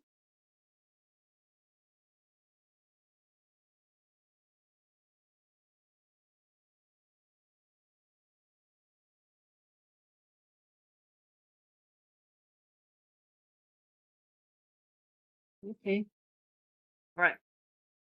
So cost management all done, okay, ladies and gentlemen, huh? Okay, and then we have the last bit is I've already given you guys all the recordings for procurement management. Okay, so procurement management, essentially, I've got 4 parts of the notes, 4 sets, okay? And the first part of the notes is called procurement strategy. So it looks something like this, okay? This is on procurement management notes. And what is procurement management? Procurement management is actually essentially about it's about purchasing something, it's about obtaining something, it's about fulfilling something, it's about delivering something, okay? So you can see that in cost management bit, whereby we already have our budget, and this budget is to be able to buy the project in a way. The word buy, like if you buy an airplane, you buy a new machinery lines, these are all procurement, okay? So procurement is to actually, in a way, pay for everything that is necessary, to to be pay for all the work that is necessary work and material and items that will be contributing to the deliverables of the project. So in the end, if you are going to procure a house, it will be, you know, the beam, the column, the floor, the slabs, you know, and then you'll be delivering the, you know, the concrete, the labor, the machineries, you know, the and the subcontractors, the piling contractors and all that. So these are all procurement. These are part and parcels of procurement. So to put procurement very simply, so very in a very stupid way, you know, in my very stupid way, it would be just to deliver the project. It would be to pay off every component of the project so that you can own that project in the end. So you can own that facilities in the end. So it's just like you going out and buy yourself a new car, a new handphone and all that. This is exactly the same. It's procurement. So procurement is essentially, it actually happens also at a very early stage in a way, but as long as we have the scope, when we have the scope already, we can start to think about the procurement strategies already. Okay, and the most obvious things that is really coming up at procurement stage will be the tendering, okay, or the quotation or the sourcing of your suppliers, so sourcing of your subcontractors, contractors, the builders, the service provider. So these are the bit that is very obvious procurement. So most of you, I believe, if you're in the procurement sections in your company, your brain will be switched off to tender, bidding, and trying to find the contractor, trying to find the suppliers. So most people will think like that, okay? But to me, procurement will start a bit earlier.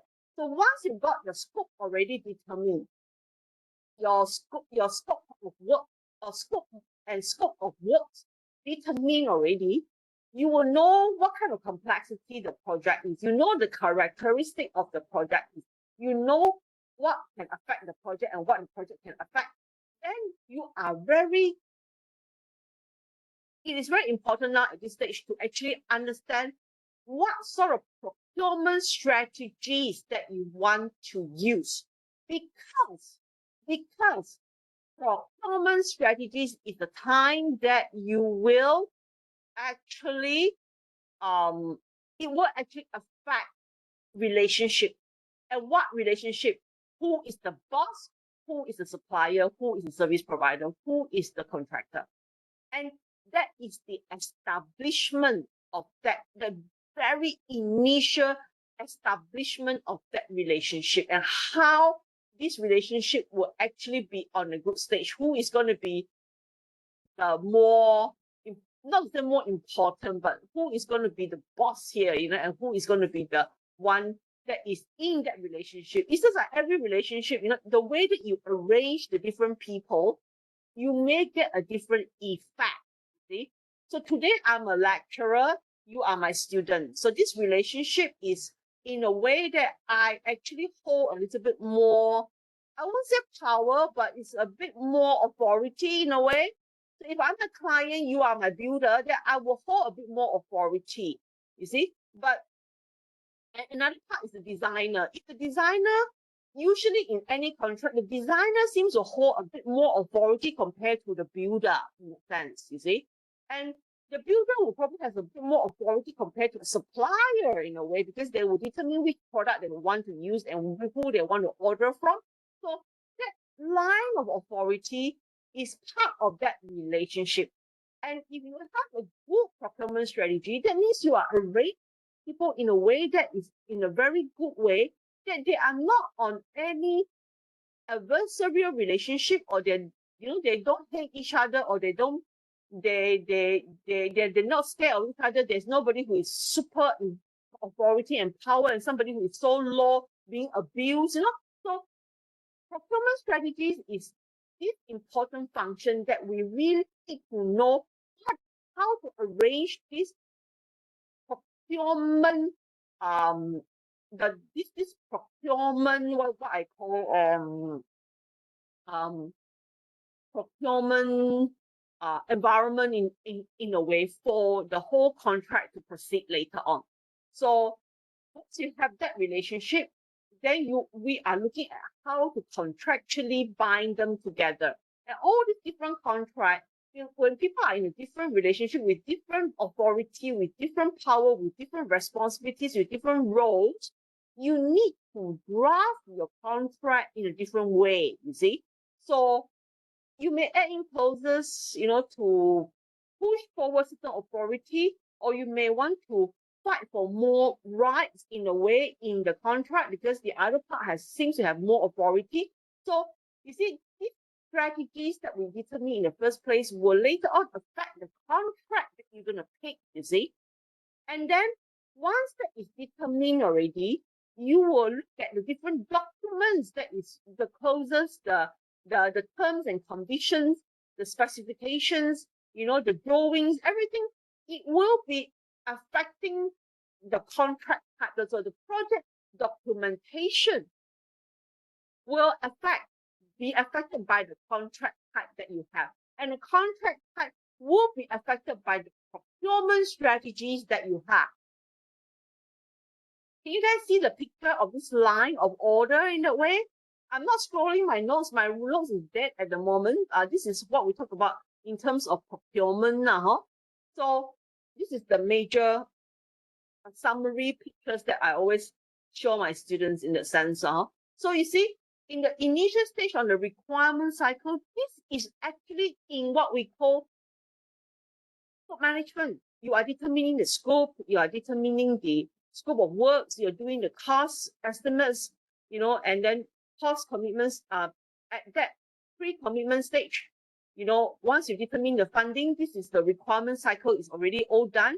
Then we went into the requisition cycle, which is on the bidding part, which is on the tendering part. Okay, and then once the tendering part is, let's not go to tendering part. Let's finish talking about this initial part.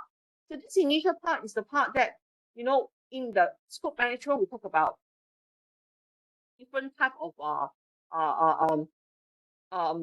scope and, like all the processes to come in scope, feasibility studies and all that. So we determine our requirement cycles. And this is the time that is a good time for you to think about procurement strategies. Some project will need things like traditional general contracting. They may need design and build.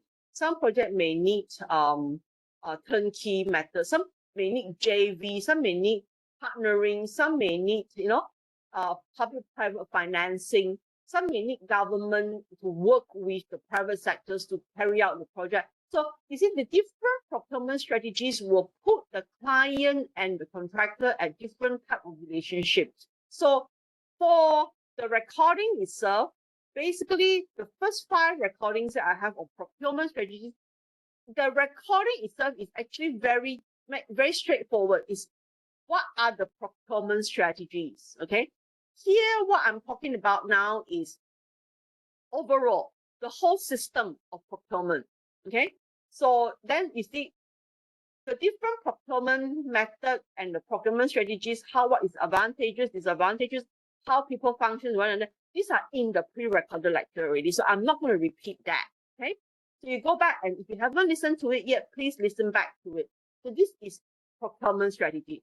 So in this stage here, we determine our procurement strategy. And from the procurement strategy, you will determine your contracting strategy. And contracting strategies are things like lump sum contract, cost plus contract, sorry, what is that word? Quantity-based kind of contract, whether you're going to have we're going to have a contract with provisional sum, a lump sum with provisional sum, or you're going to have a full bills of quantity type of contract, which means everything is based on the final calculation. These are all in the 4 pre-recorded lecture in your ELIP, okay, under that week 9 or something like that. Yeah, so first 5 is on procurement strategies. The next 4 is only on contracting type. So once you know what procurement strategies that you want to use. Then you match it with the contract type that you want to use. So you may be going for traditional general contracting plus lump sum contract because your project is actually of this characteristic, is of this requirement. This requirement cycle is the part that will determine your project characteristic and your project environment. Again, this goes back to that picture that I was showing you just now on this picture. Let me have this thing here. Okay, same thing. Project environment or the project characteristic is more of project characteristic. This is project environment. So now you listen to the project characteristic. So project characteristic is it? Do you have the people to build it? Do you have the expertise to build it technically? Do you have the legal? Is Malaysia have this legal system to support this sort of project? Do you have international support? Many characteristics of project. Some project is fast track, you need to build it fast. Some project is you need to have a lot of legal expertise. Some project you need to have a lot of international consultant. Some project is you may have local expertise. Your company has enough of engineers or not to actually supervise. And it's always about expertise. It's always about the market. It's always about the technology. It's about the technical. It's about the soil. It's about the physical.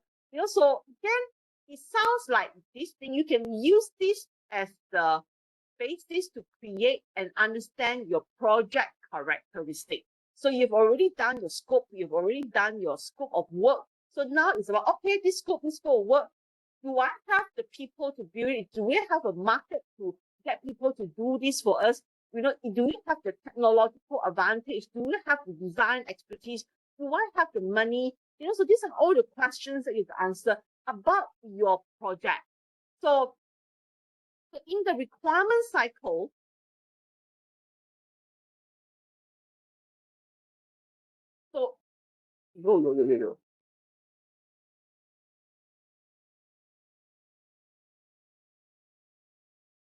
So in the requirement cycle, these are the things that you're answering besides also the cost estimation on the definitive cost estimates or detailed cost estimates. So it's all here, in the requirement cycle.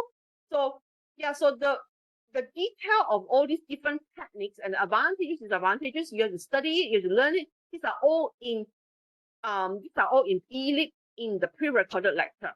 This is already all there. So then once you've already determined that, this will also determine the documents that you are using.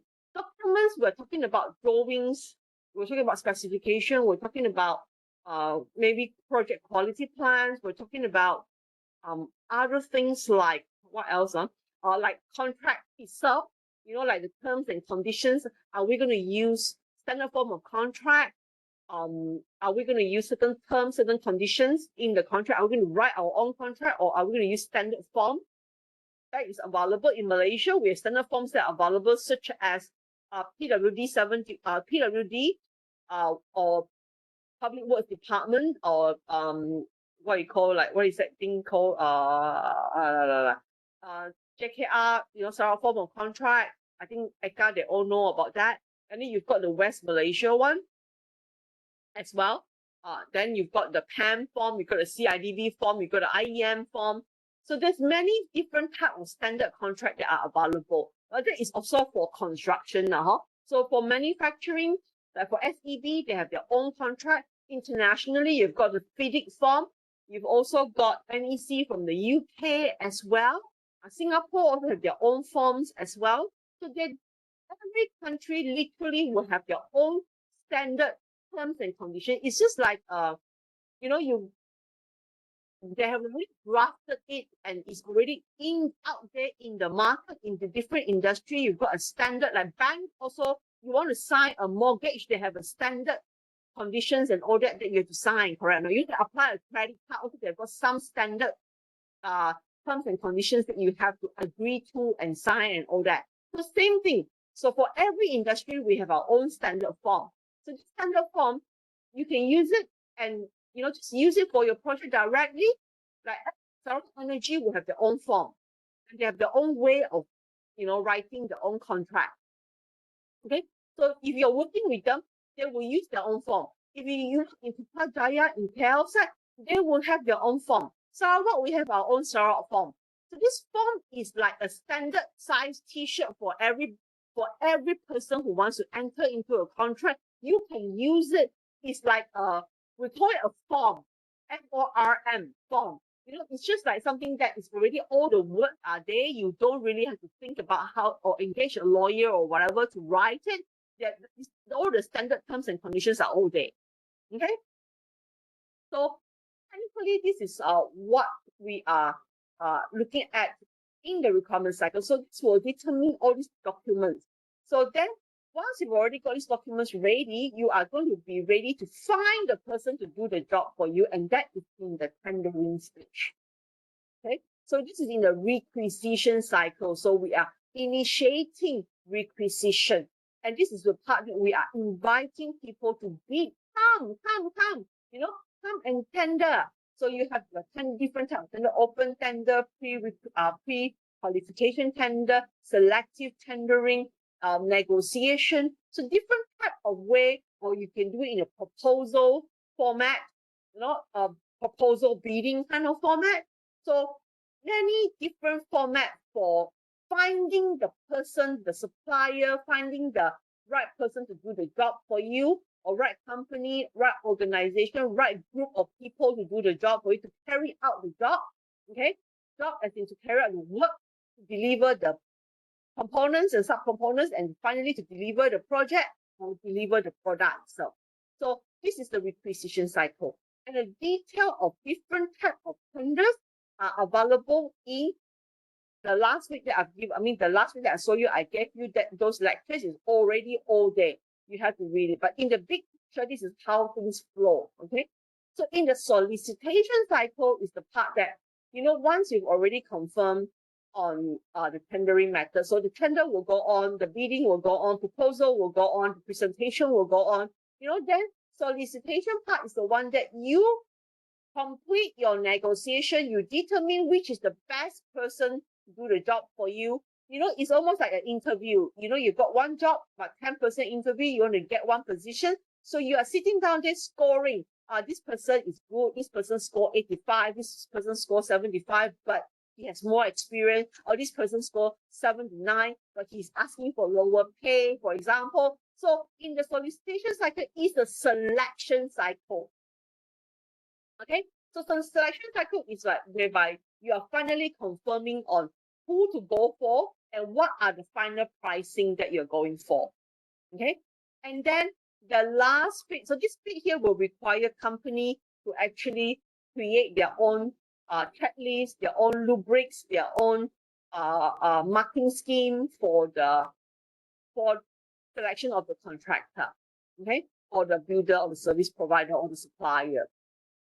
Then the last bit is, once you already got, okay, some people may negotiate with these people. They will reduce down to 3 or 4 person, and then they will negotiate with them. In the end, they will determine, okay, I'm going to give my contract to this particular person, this particular group of company, or this particular organization. So this organization now will sign a contract with you. So you want to award them with a letter of award, to award them with the project. Then they are your fixed contractor already. So then you sign a contract with them at a certain stage, and then you hand over the site to them, or you hand over the project to them, and they will start to manufacture, they will start to construct, or start to build the item for you, or design the item for you. So these are basically contractor cycle, and these are the things that, some of you have already seen for my class in legislation and contract. And these are the things that we're talking about. All these things about payment, about EOT, about contractor issues on provisional sums, on testing material, on insurance, on subcontractors, suppliers, and all that. So this part here I won't be covering in this course, because we have a very specific course on all the items that we are doing. So meaning that now when you're in the award cycle, this is actually corresponding to the construction cycle or to the building cycle or the delivery cycle. And because when you're delivering it, you also need to manage the contract. The contract is being executed, work and contract are being executed at the same time. So this is the type, this is the one that just now when we talk about the post-commitment stage and the project is ongoing already, we do our budget control, our EV technique, our EV and our AC thing. These are the part that comes in this contractual cycle. So that will match this particular section. Okay. Okay. Our award cycle is very fast. It's basically signing the contract, letter of award, signing the contract, hand over the site or hand over the project for the work to be ongoing. Yeah. So the start date is starting the project. So this is the award cycle. Okay, so essentially these are procurement management. Okay. So all the notes all the recordings are there. The detail of the recordings are there. So I'm here to just brief you on the overall, what is happening, and when you listen to the notes, then it's actually corresponding to today's lecture in that way. So for the exam questions, basically, again, I think it will be focusing on project characteristics. What is your project characteristics and how your project characteristic actually affect what sort of tendering method that you are selecting and what sort of it's basically to under the how you justify whether you want to select that procurement strategy and how you want to select your tendering strategies, depending on the project environment, the project characteristic, how you have to answer in the sense of your project characteristic, describe the project characteristic and describe the chart. Again, if I see the chart, you're going to get a lot of marks. That diagram, okay, and then from that diagram that you draw, you describe the project characteristic and how that affect how you select the procurement strategy and how you compare open and selective tendering. Maybe under that project, we are asking you if you were going to select between open and selective tendering, which one would you select for the project? And you need to justify it with respect to that project environment. Okay, so this is something that I've already given you all the tips, literally given you all the questions already actually. So I hope you can do well for the exams. Okay. Right. So we're gonna leave the last half an hour or so for you to ask me questions, for you to actually ask me questions, for you to actually ask me about assignments, about project, and anything you can't relate to in the class. I will see you again for quality management. Some of you, most of you, I will see you for quality management next week. Many of you are asking like what I'm going to do. Some of you are going away for Christmas, so I think you're all very worried that I will have a full class. But don't worry, I will prepare the pre-recorded lecture again, and I'll like today, I will give you an overview about what it's all about, and then from the overview, you listen to the pre-recorded lecture. Okay.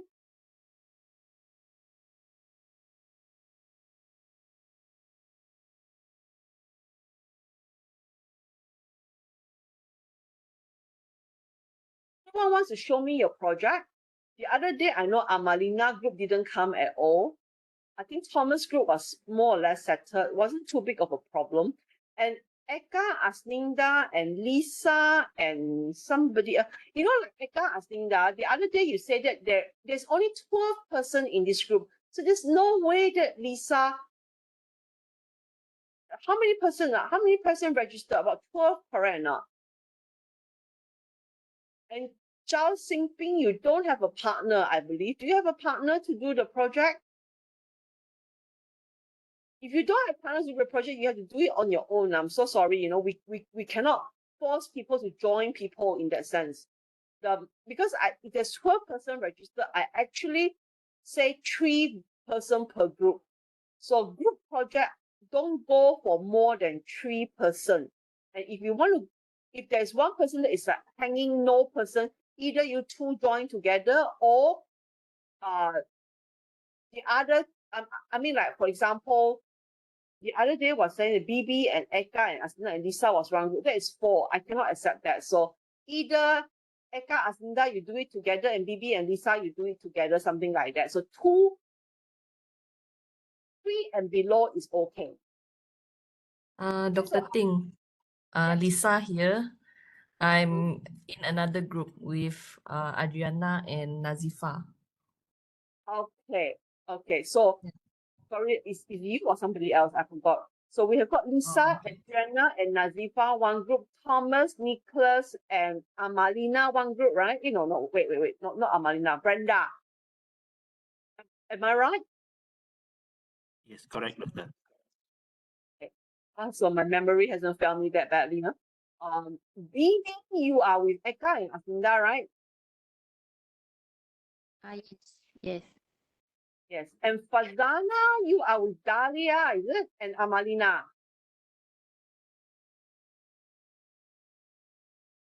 Hey, I'm not bad. Huh? So only Zhao Xingxing, you are on your own. Okay, so if you really need help, you have to come and see me, Don't play, huh?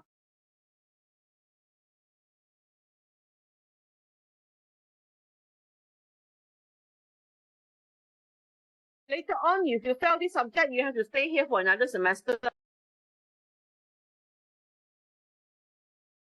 We don't have a habit of passing people, or like using whatever excuse that you have because you come late to Malaysia and all that. I'm so sorry. You still have to you still have to pass the subject, on your own, in that sense.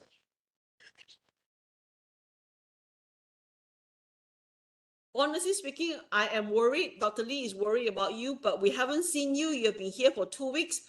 We haven't seen the sign of you yet. So you must be very confident, I believe. Are you doing your project?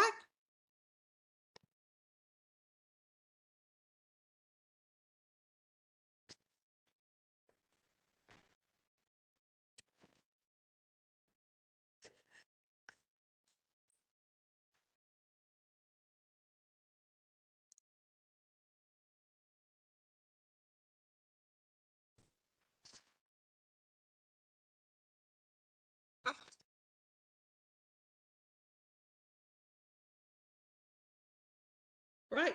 So anyone else want to show me your assignment? Are you all good, is it?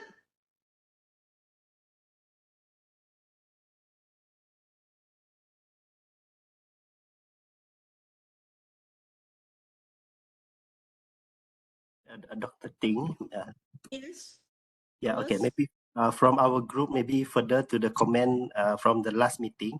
So we have made some changes. So maybe I ask question regarding the changes. Can, no problem. Okay, I I share the screen. Wait, sorry.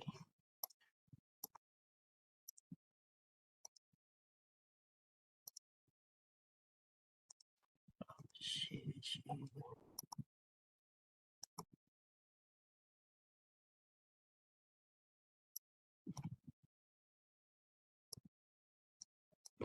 Okay, this is the costing file that we done. Okay, the comment the other day is for the management is should not be under manpower. Manpower is specifically for general worker mostly. Yes. Okay, so what we have done is we added one column here, or one category is for management and services. So whereby here we put for the management and administration, for example, for the overhead cost for our personnel. Yeah, and okay, and also for services that we subcontracted, for example, the professional service by the land and surveyor and also the SI.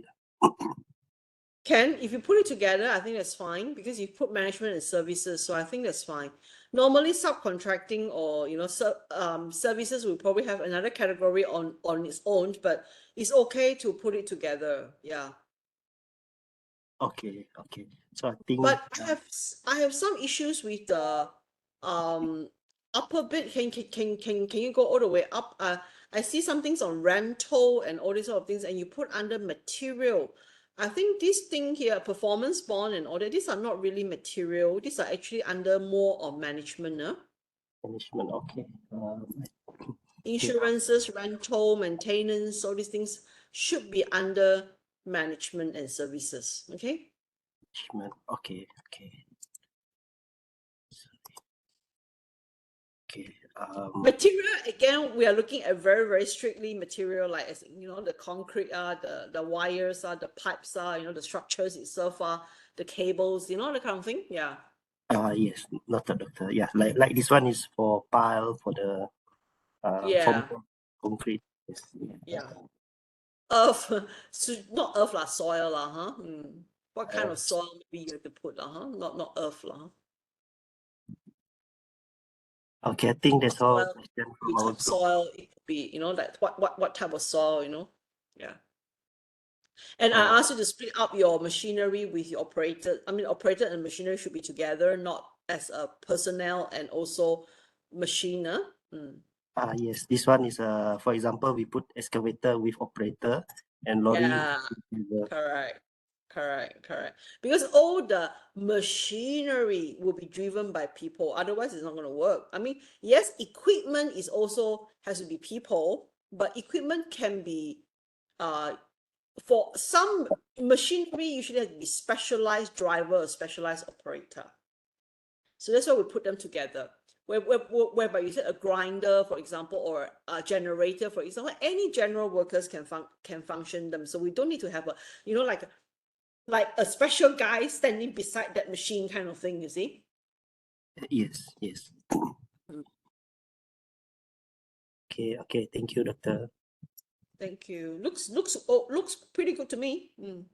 But I need to see your report is very important. A lot of us, I mean, a lot of students are, because you have all got experience, you actually have no problem in terms of coming up with this costing sheet. You know, like a very nice costing sheet. But in the end, the report is a disaster.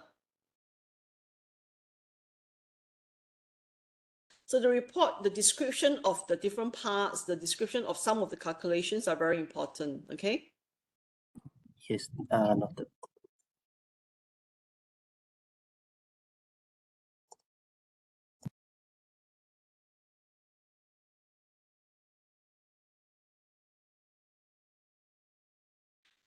Anyone else?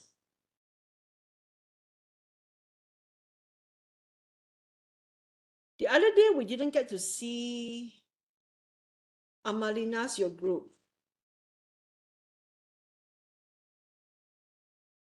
I know Eka's group was okay already, just making changes as well. Eka, BB, okay. And Lisa's project was actually quite similar with Lisa, Nazifa, and Adriana. You guys are also doing the Pan Borneo project, is it? We are doing the bridge, Dr. Ting. Oh, okay. Can we share? But honestly, it's not too much lah. Okay. You're scared that you're telling me that you haven't done much, is it? Yeah. It's okay. Better catch your problem earlier than later.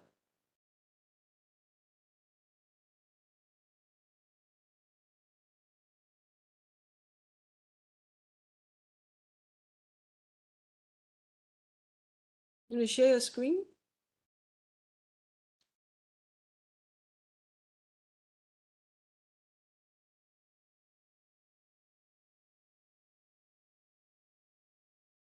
Can you see the screen, doctor? Can. Basically we just done up to this slide, then bridge project. So we done a bit over here, like for example, for this abutment, level 1 and level 2 and level 3. We do it like this. Is it okay that we put level 3 like this, or this one is supposed to be in the description? It sounds a lot like a description, so I was wondering, would you want to have a separate description? But it's a different way. I can accept it also, I think, because I've never seen it like that, but maybe interesting in the future to write like that as well. Not really, not really. Why? Because level 3 is supposed to be also the work activity. So if it's a work activity, some of these are in situ concrete is like a material. So that is sort of like Oh. a description. Okay. So So this one maybe I put concreting, is it? correct, Activity correct. name. Yes, yeah. Like high tensile bar, that is a material. So, like I Installations. put in a bar, it's supposed to be if it's the work, it's supposed to be bar bending, or Correct. reinforcement catch or something like that. Producing reinforcement catch, something like that. Okay. Like it has to be a verb kind of Oh, wording. okay. Understand. So material, you got one for manpower. Are you like combining machinery with manpower? Yeah, So correct. all your The red, machinery will come with a driver or some sort of like driver or operator, huh? Like crane will have an operator. So don't put another manpower under crane later on the middle column, huh? okay, noted. So your manpower has to be very clearly manpower. You still have a lot of work to do, I tell you. Manpower we put only general worker, but only No, for the unskilled worker we put under manpower. no, you should put all the workers except for operators machines.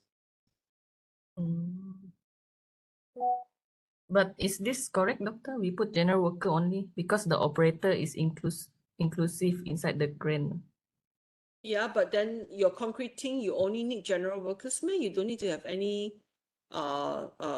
special skills worker. That bar bending cannot be just general workers. It has to be bar bender. Oh, okay, you got bar bender and general workers. Over Yeah, here. that's fine. Yeah.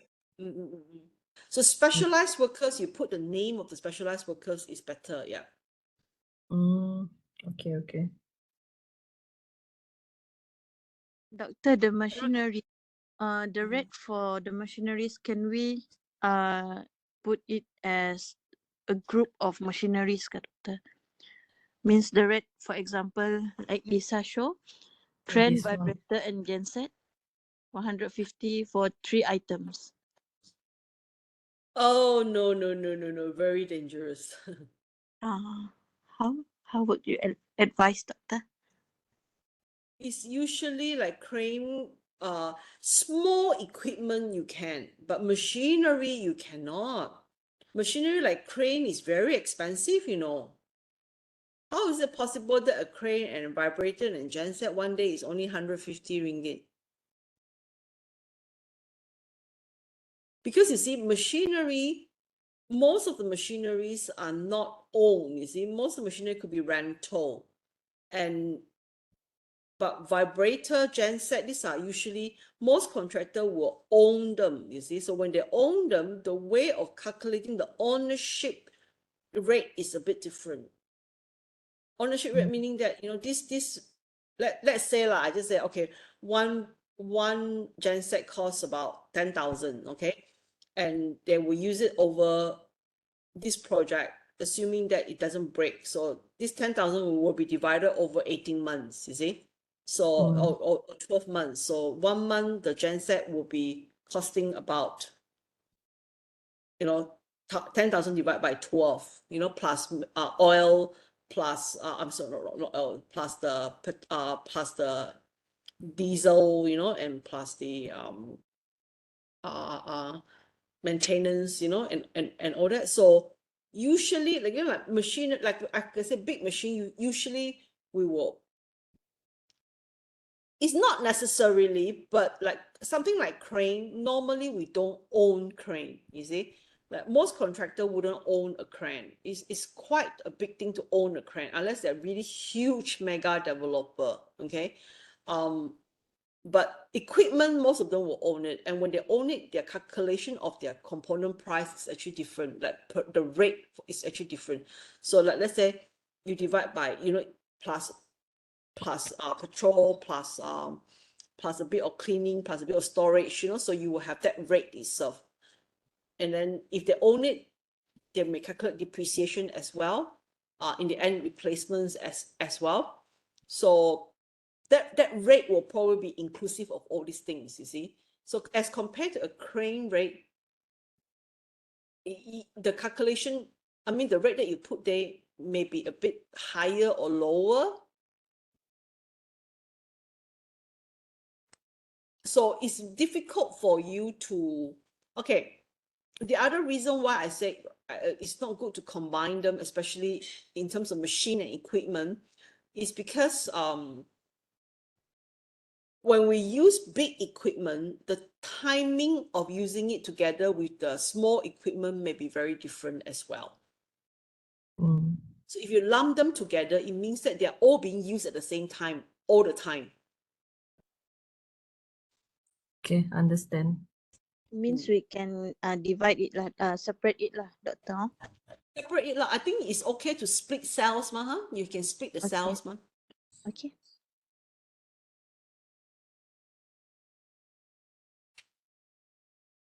And also it's 150 also doesn't make sense. One crane 150. Are you sure? I think we talk I about mobile. think I was about to put 450 just now. Okay.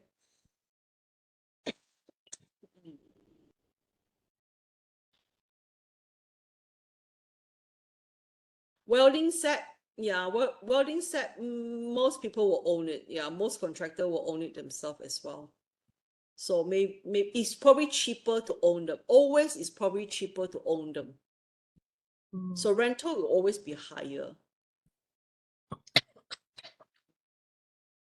Cheaper to own them, but not every contractor has the ability to keep machines, you see. So they have no choice, but this machine will incur maintenance as well, and repair and maintenance. And most contractor, they may not have the expertise. They don't have that expertise to keep a team of people, a maintenance of machinery team of people. So that's why most machineries are actually rental is quite common. Yeah. So rental rate will be a lot higher. And like I said, even those machineries, but some of them, if let's say you own them, you use it less, then the rate is cheaper, correct enough. Yeah. Doctor, for this one, the bending machine and the welding set should separate also, or just put together? I think equipment you can put together. Equipment, okay? Okay. Machine, as in machine to me is like Crane. dump truck, crane. Dump These are machines, you see. Tools are the one that, like tools, the hammer, the cutter, the chainsaw, those are tools. Equipments are like things like the vibrator, the bending machine, the genset, the welding machine, the generators. Those are machine. Things that you can carry, 2 or 3 person can carry it and throw it onto the lorry and move it around, kind of thing. And whereby machine has to be like a vehicle, some things machines, yeah. So if we want to park the equipments, we should put another columns or we park under machineries also, doctor? No, machinery, equipments, and tools are all the same. Okay. Under one column. It's just a manpower, skill, semi-skill, and general workers. They're all in manpower.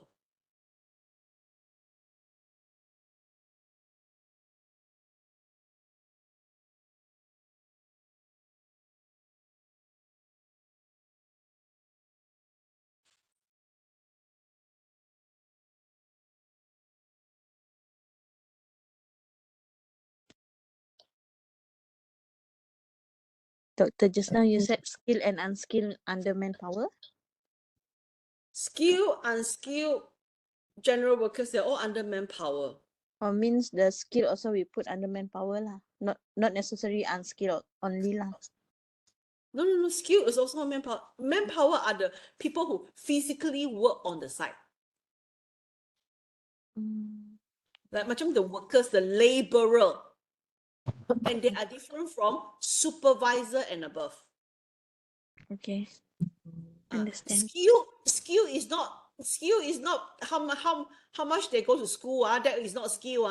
Skill people are like maybe they have a certificate in plumbing, they have a certificate electrician. These are all skill. They're still under manpower. Okay, I understand. Yeah, the one that supervisor, clerk of work, engineer, these are all supervisory team. These are under management.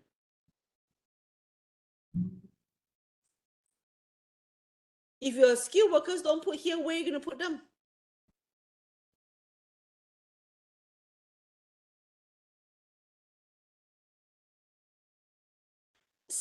The workers group, you can put it as a group rate. That one is okay.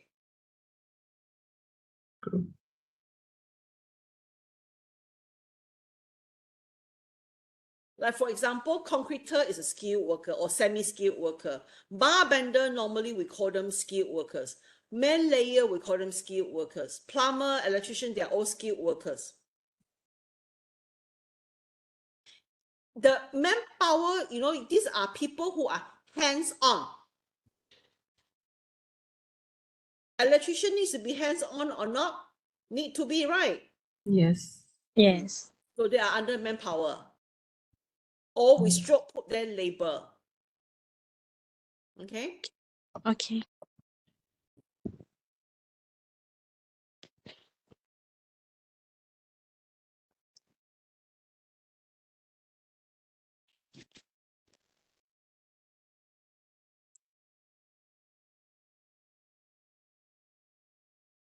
So I think that's all, Lisa. Okay, good. It's a good start, okay, but just clean it up. I think should be all right. Report again, very important. Huh? Okay, Doctor. Thank you. No problem. Anyone else? Hi, Doctor. Hi. Can I show our group assignment? Can. Okay. Okay, I share first.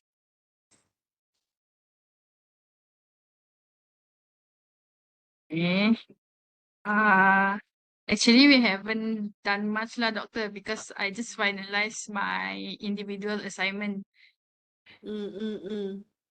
Okay, so for the so this one is a project construction of laboratory for school. Okay. So just now I saw the other group they add on another column here at materials in the column materials. So that one should I put another column, or that one is just an additional for the materials column? What do you mean by material under material column? Or the name of the material, is it?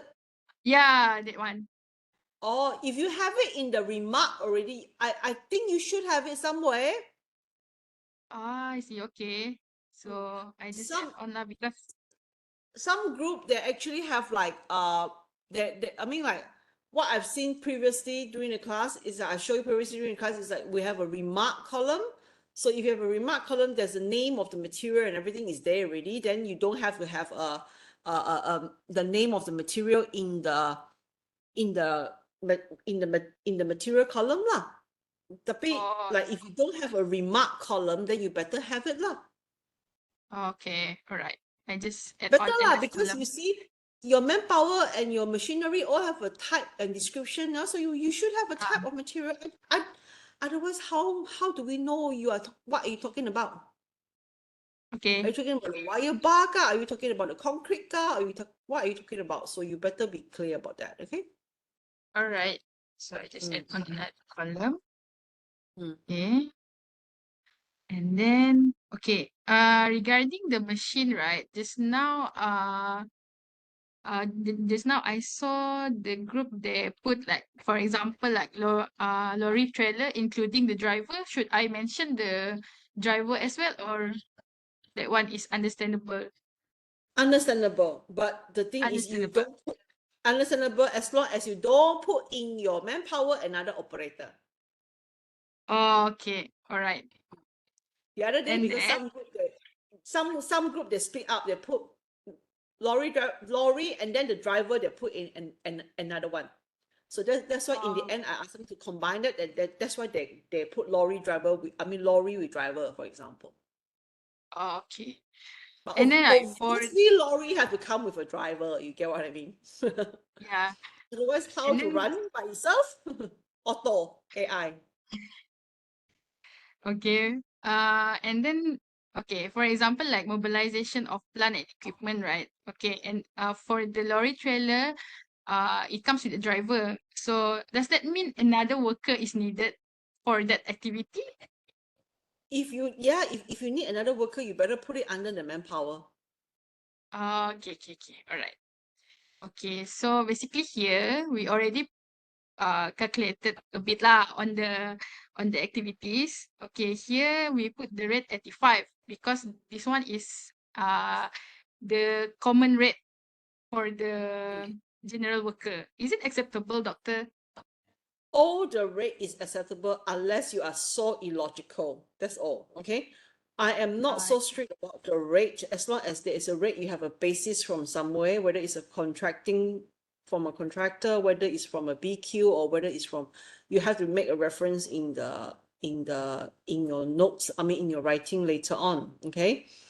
So Okay. the question, the very, very important question is the duration. As long as you guys got the duration from your Calculation. calculation, from your assignment, correct? That one must match, huh? Oh, okay. All right. Yeah. So means that in the report letter, I just mentioned that the rate is from the common rate from other projects, something like that. Is it? You can do me a summary table of all the rates as well. And then you can put a column where you get them from. Or means that another column No, in in the this report. manpower? In the Or report. in the okay, This okay. is your All right. estimator worksheet, you see. So estimator worksheet, you don't have to go to that kind of detail. But in your report, you must tell me where you get your rate from. Okay. All right. Faham, huh? Yeah. Faham? And then your calculation should be the number times by the duration times by the rate times by the with the rate, and then equals to the amount. Okay. Okay. All right. Jangan some Yes. people blur and nanti just take the amount later on times by the rate and that's it, Okay. All right, doctor. I think I don't have any questions because we haven't done much. So maybe if we have done the draft, maybe I can send you an email for you to check. Can, Yeah? can, Okay. no problem. I'm in Kuching, Okay. I'm in the office all the time until New Year. I'm not going anywhere. There's a lot of work for me to do. So, yes, I'm very happy to keep in contact with you all, okay? I know you all are very busy with your work and all that. And, yeah, so our door is open now. You can email me or you can come to the office and see me. It's also fine. Okay. So I think that's all from my group, doctor. Later, if anything, I just contact you. Okay. Okay, can. So All you right. are Thank you, the doctor. Fazana with the Dahlia DB. and Amalina. Okay, so that means Amalina has already shown me your work, because the other day she messaged me and said that she cannot come for that sessions. Yeah. Yeah. Hello, Alright. doctor. Okay. Yes, so that means I've seen Uh, everybody's work already. yes, I think so. Doctor, Dahlia here. Just now, you did mention on manpower, like in our report, we need to make to do remark where we get the rate. Is this applicable for material and machineries as well? Yes. So let's say for rental, right? No. Yeah. For example, some of the machine are on, and some of the machine are rental. Should we So the rate like, for the owning one, you just have to yes? put in the remark there, ownership plus what plus what plus what. Oh, okay. All right. Thank you, doctor. No problem.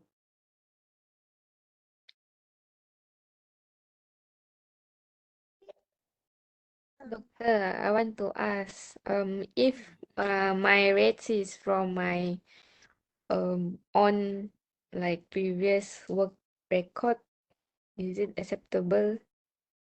You're working with Because JKR, right? last time we contractor, but I have the like a record lah of the rates, but Yes, the but you just actual position. we refer to that contractor. Oh, okay. All right.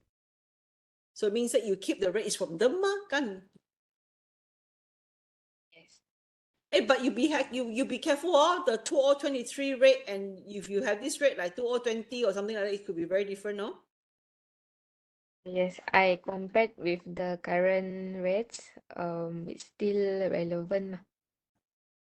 Okay. Or maybe you can just say that contractors rate mark up by how much, based on 2023 inflation or 6% inflation and all that. As long as you guys explain, okay? Or the rate bit, as long as you guys not just like right like it's coming out from the A, mean B, dreaming, and then all the rate comes out like that. As long as it's not like that, and you got your remark at the back there, it's all fine. Okay, it's just like 230 PAL is 180. Some places the other group write 200. I'm not going to penalize you wrong. You don't have to worry about that. Okay. Okay, thank you, doctor.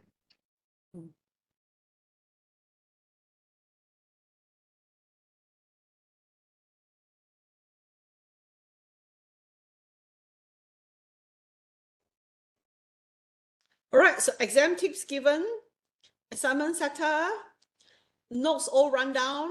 Okay, the numbers of notes also all found out to you already. So all the best. And any questions from you all? If not, we call it a day, okay?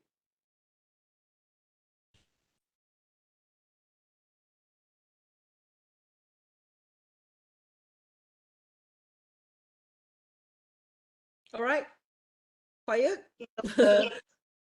Silent means okay, or silent means mati lo. Mati loh. Mati lo. Janganlah. Janganlah. Oh, interesting kan. Come and see me lah kalau ada problem Friday, most people has longer lunch. If you drop by my office before 12, I can always spend a bit of time with you before you go for your lunch. Yeah. Most of the time I'm in my office. I mean, like normally I got in around 10 something, and I hardly go out for lunch. So whole afternoon I'll be in unless I have a meeting or I have some other activities going on, or which is in other parts of the uni. Otherwise, I'm generally in during lunchtime. If you guys want to come and see me during lunchtime, I'm actually quite okay. Yeah. I know that is the only time that some of you are actually more free lah. So yeah, you can come and see me then. I don't go out, maybe except for Friday, I do go out, maybe around 12:30. But on normal days, Monday to Thursday, Tuesday, I've got afternoon class. I've got a lunchtime class at 12 o'clock. So I'm not in during lunchtime. Otherwise, I'm sitting in my office. I find it too hot to go out, so normally I'll stay in my office, eat my own lunch bag, and eat my own lunch pack, not lunch bag. I don't eat my lunch bag. I eat my own packed lunch, or I just order some Grab food, so I'm in my office all the time. Yeah. So if you want to see me during lunchtime, yeah, it's a good time for me. I'm okay. Yeah. Or email me, that's fine. Email is just that sometimes I find it hard to reply in a lot of detail. I'm also a bit lazy to type so many things, you see. So normally you can see my emails is always a very point form, you know. But WhatsApp is even more point form, you know. I hardly type much in WhatsApp.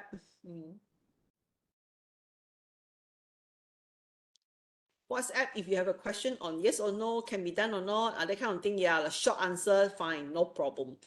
If you say email is better if you need some form of longer answer.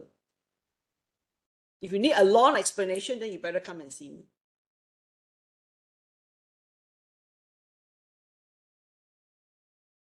All right, I think let's call it a day.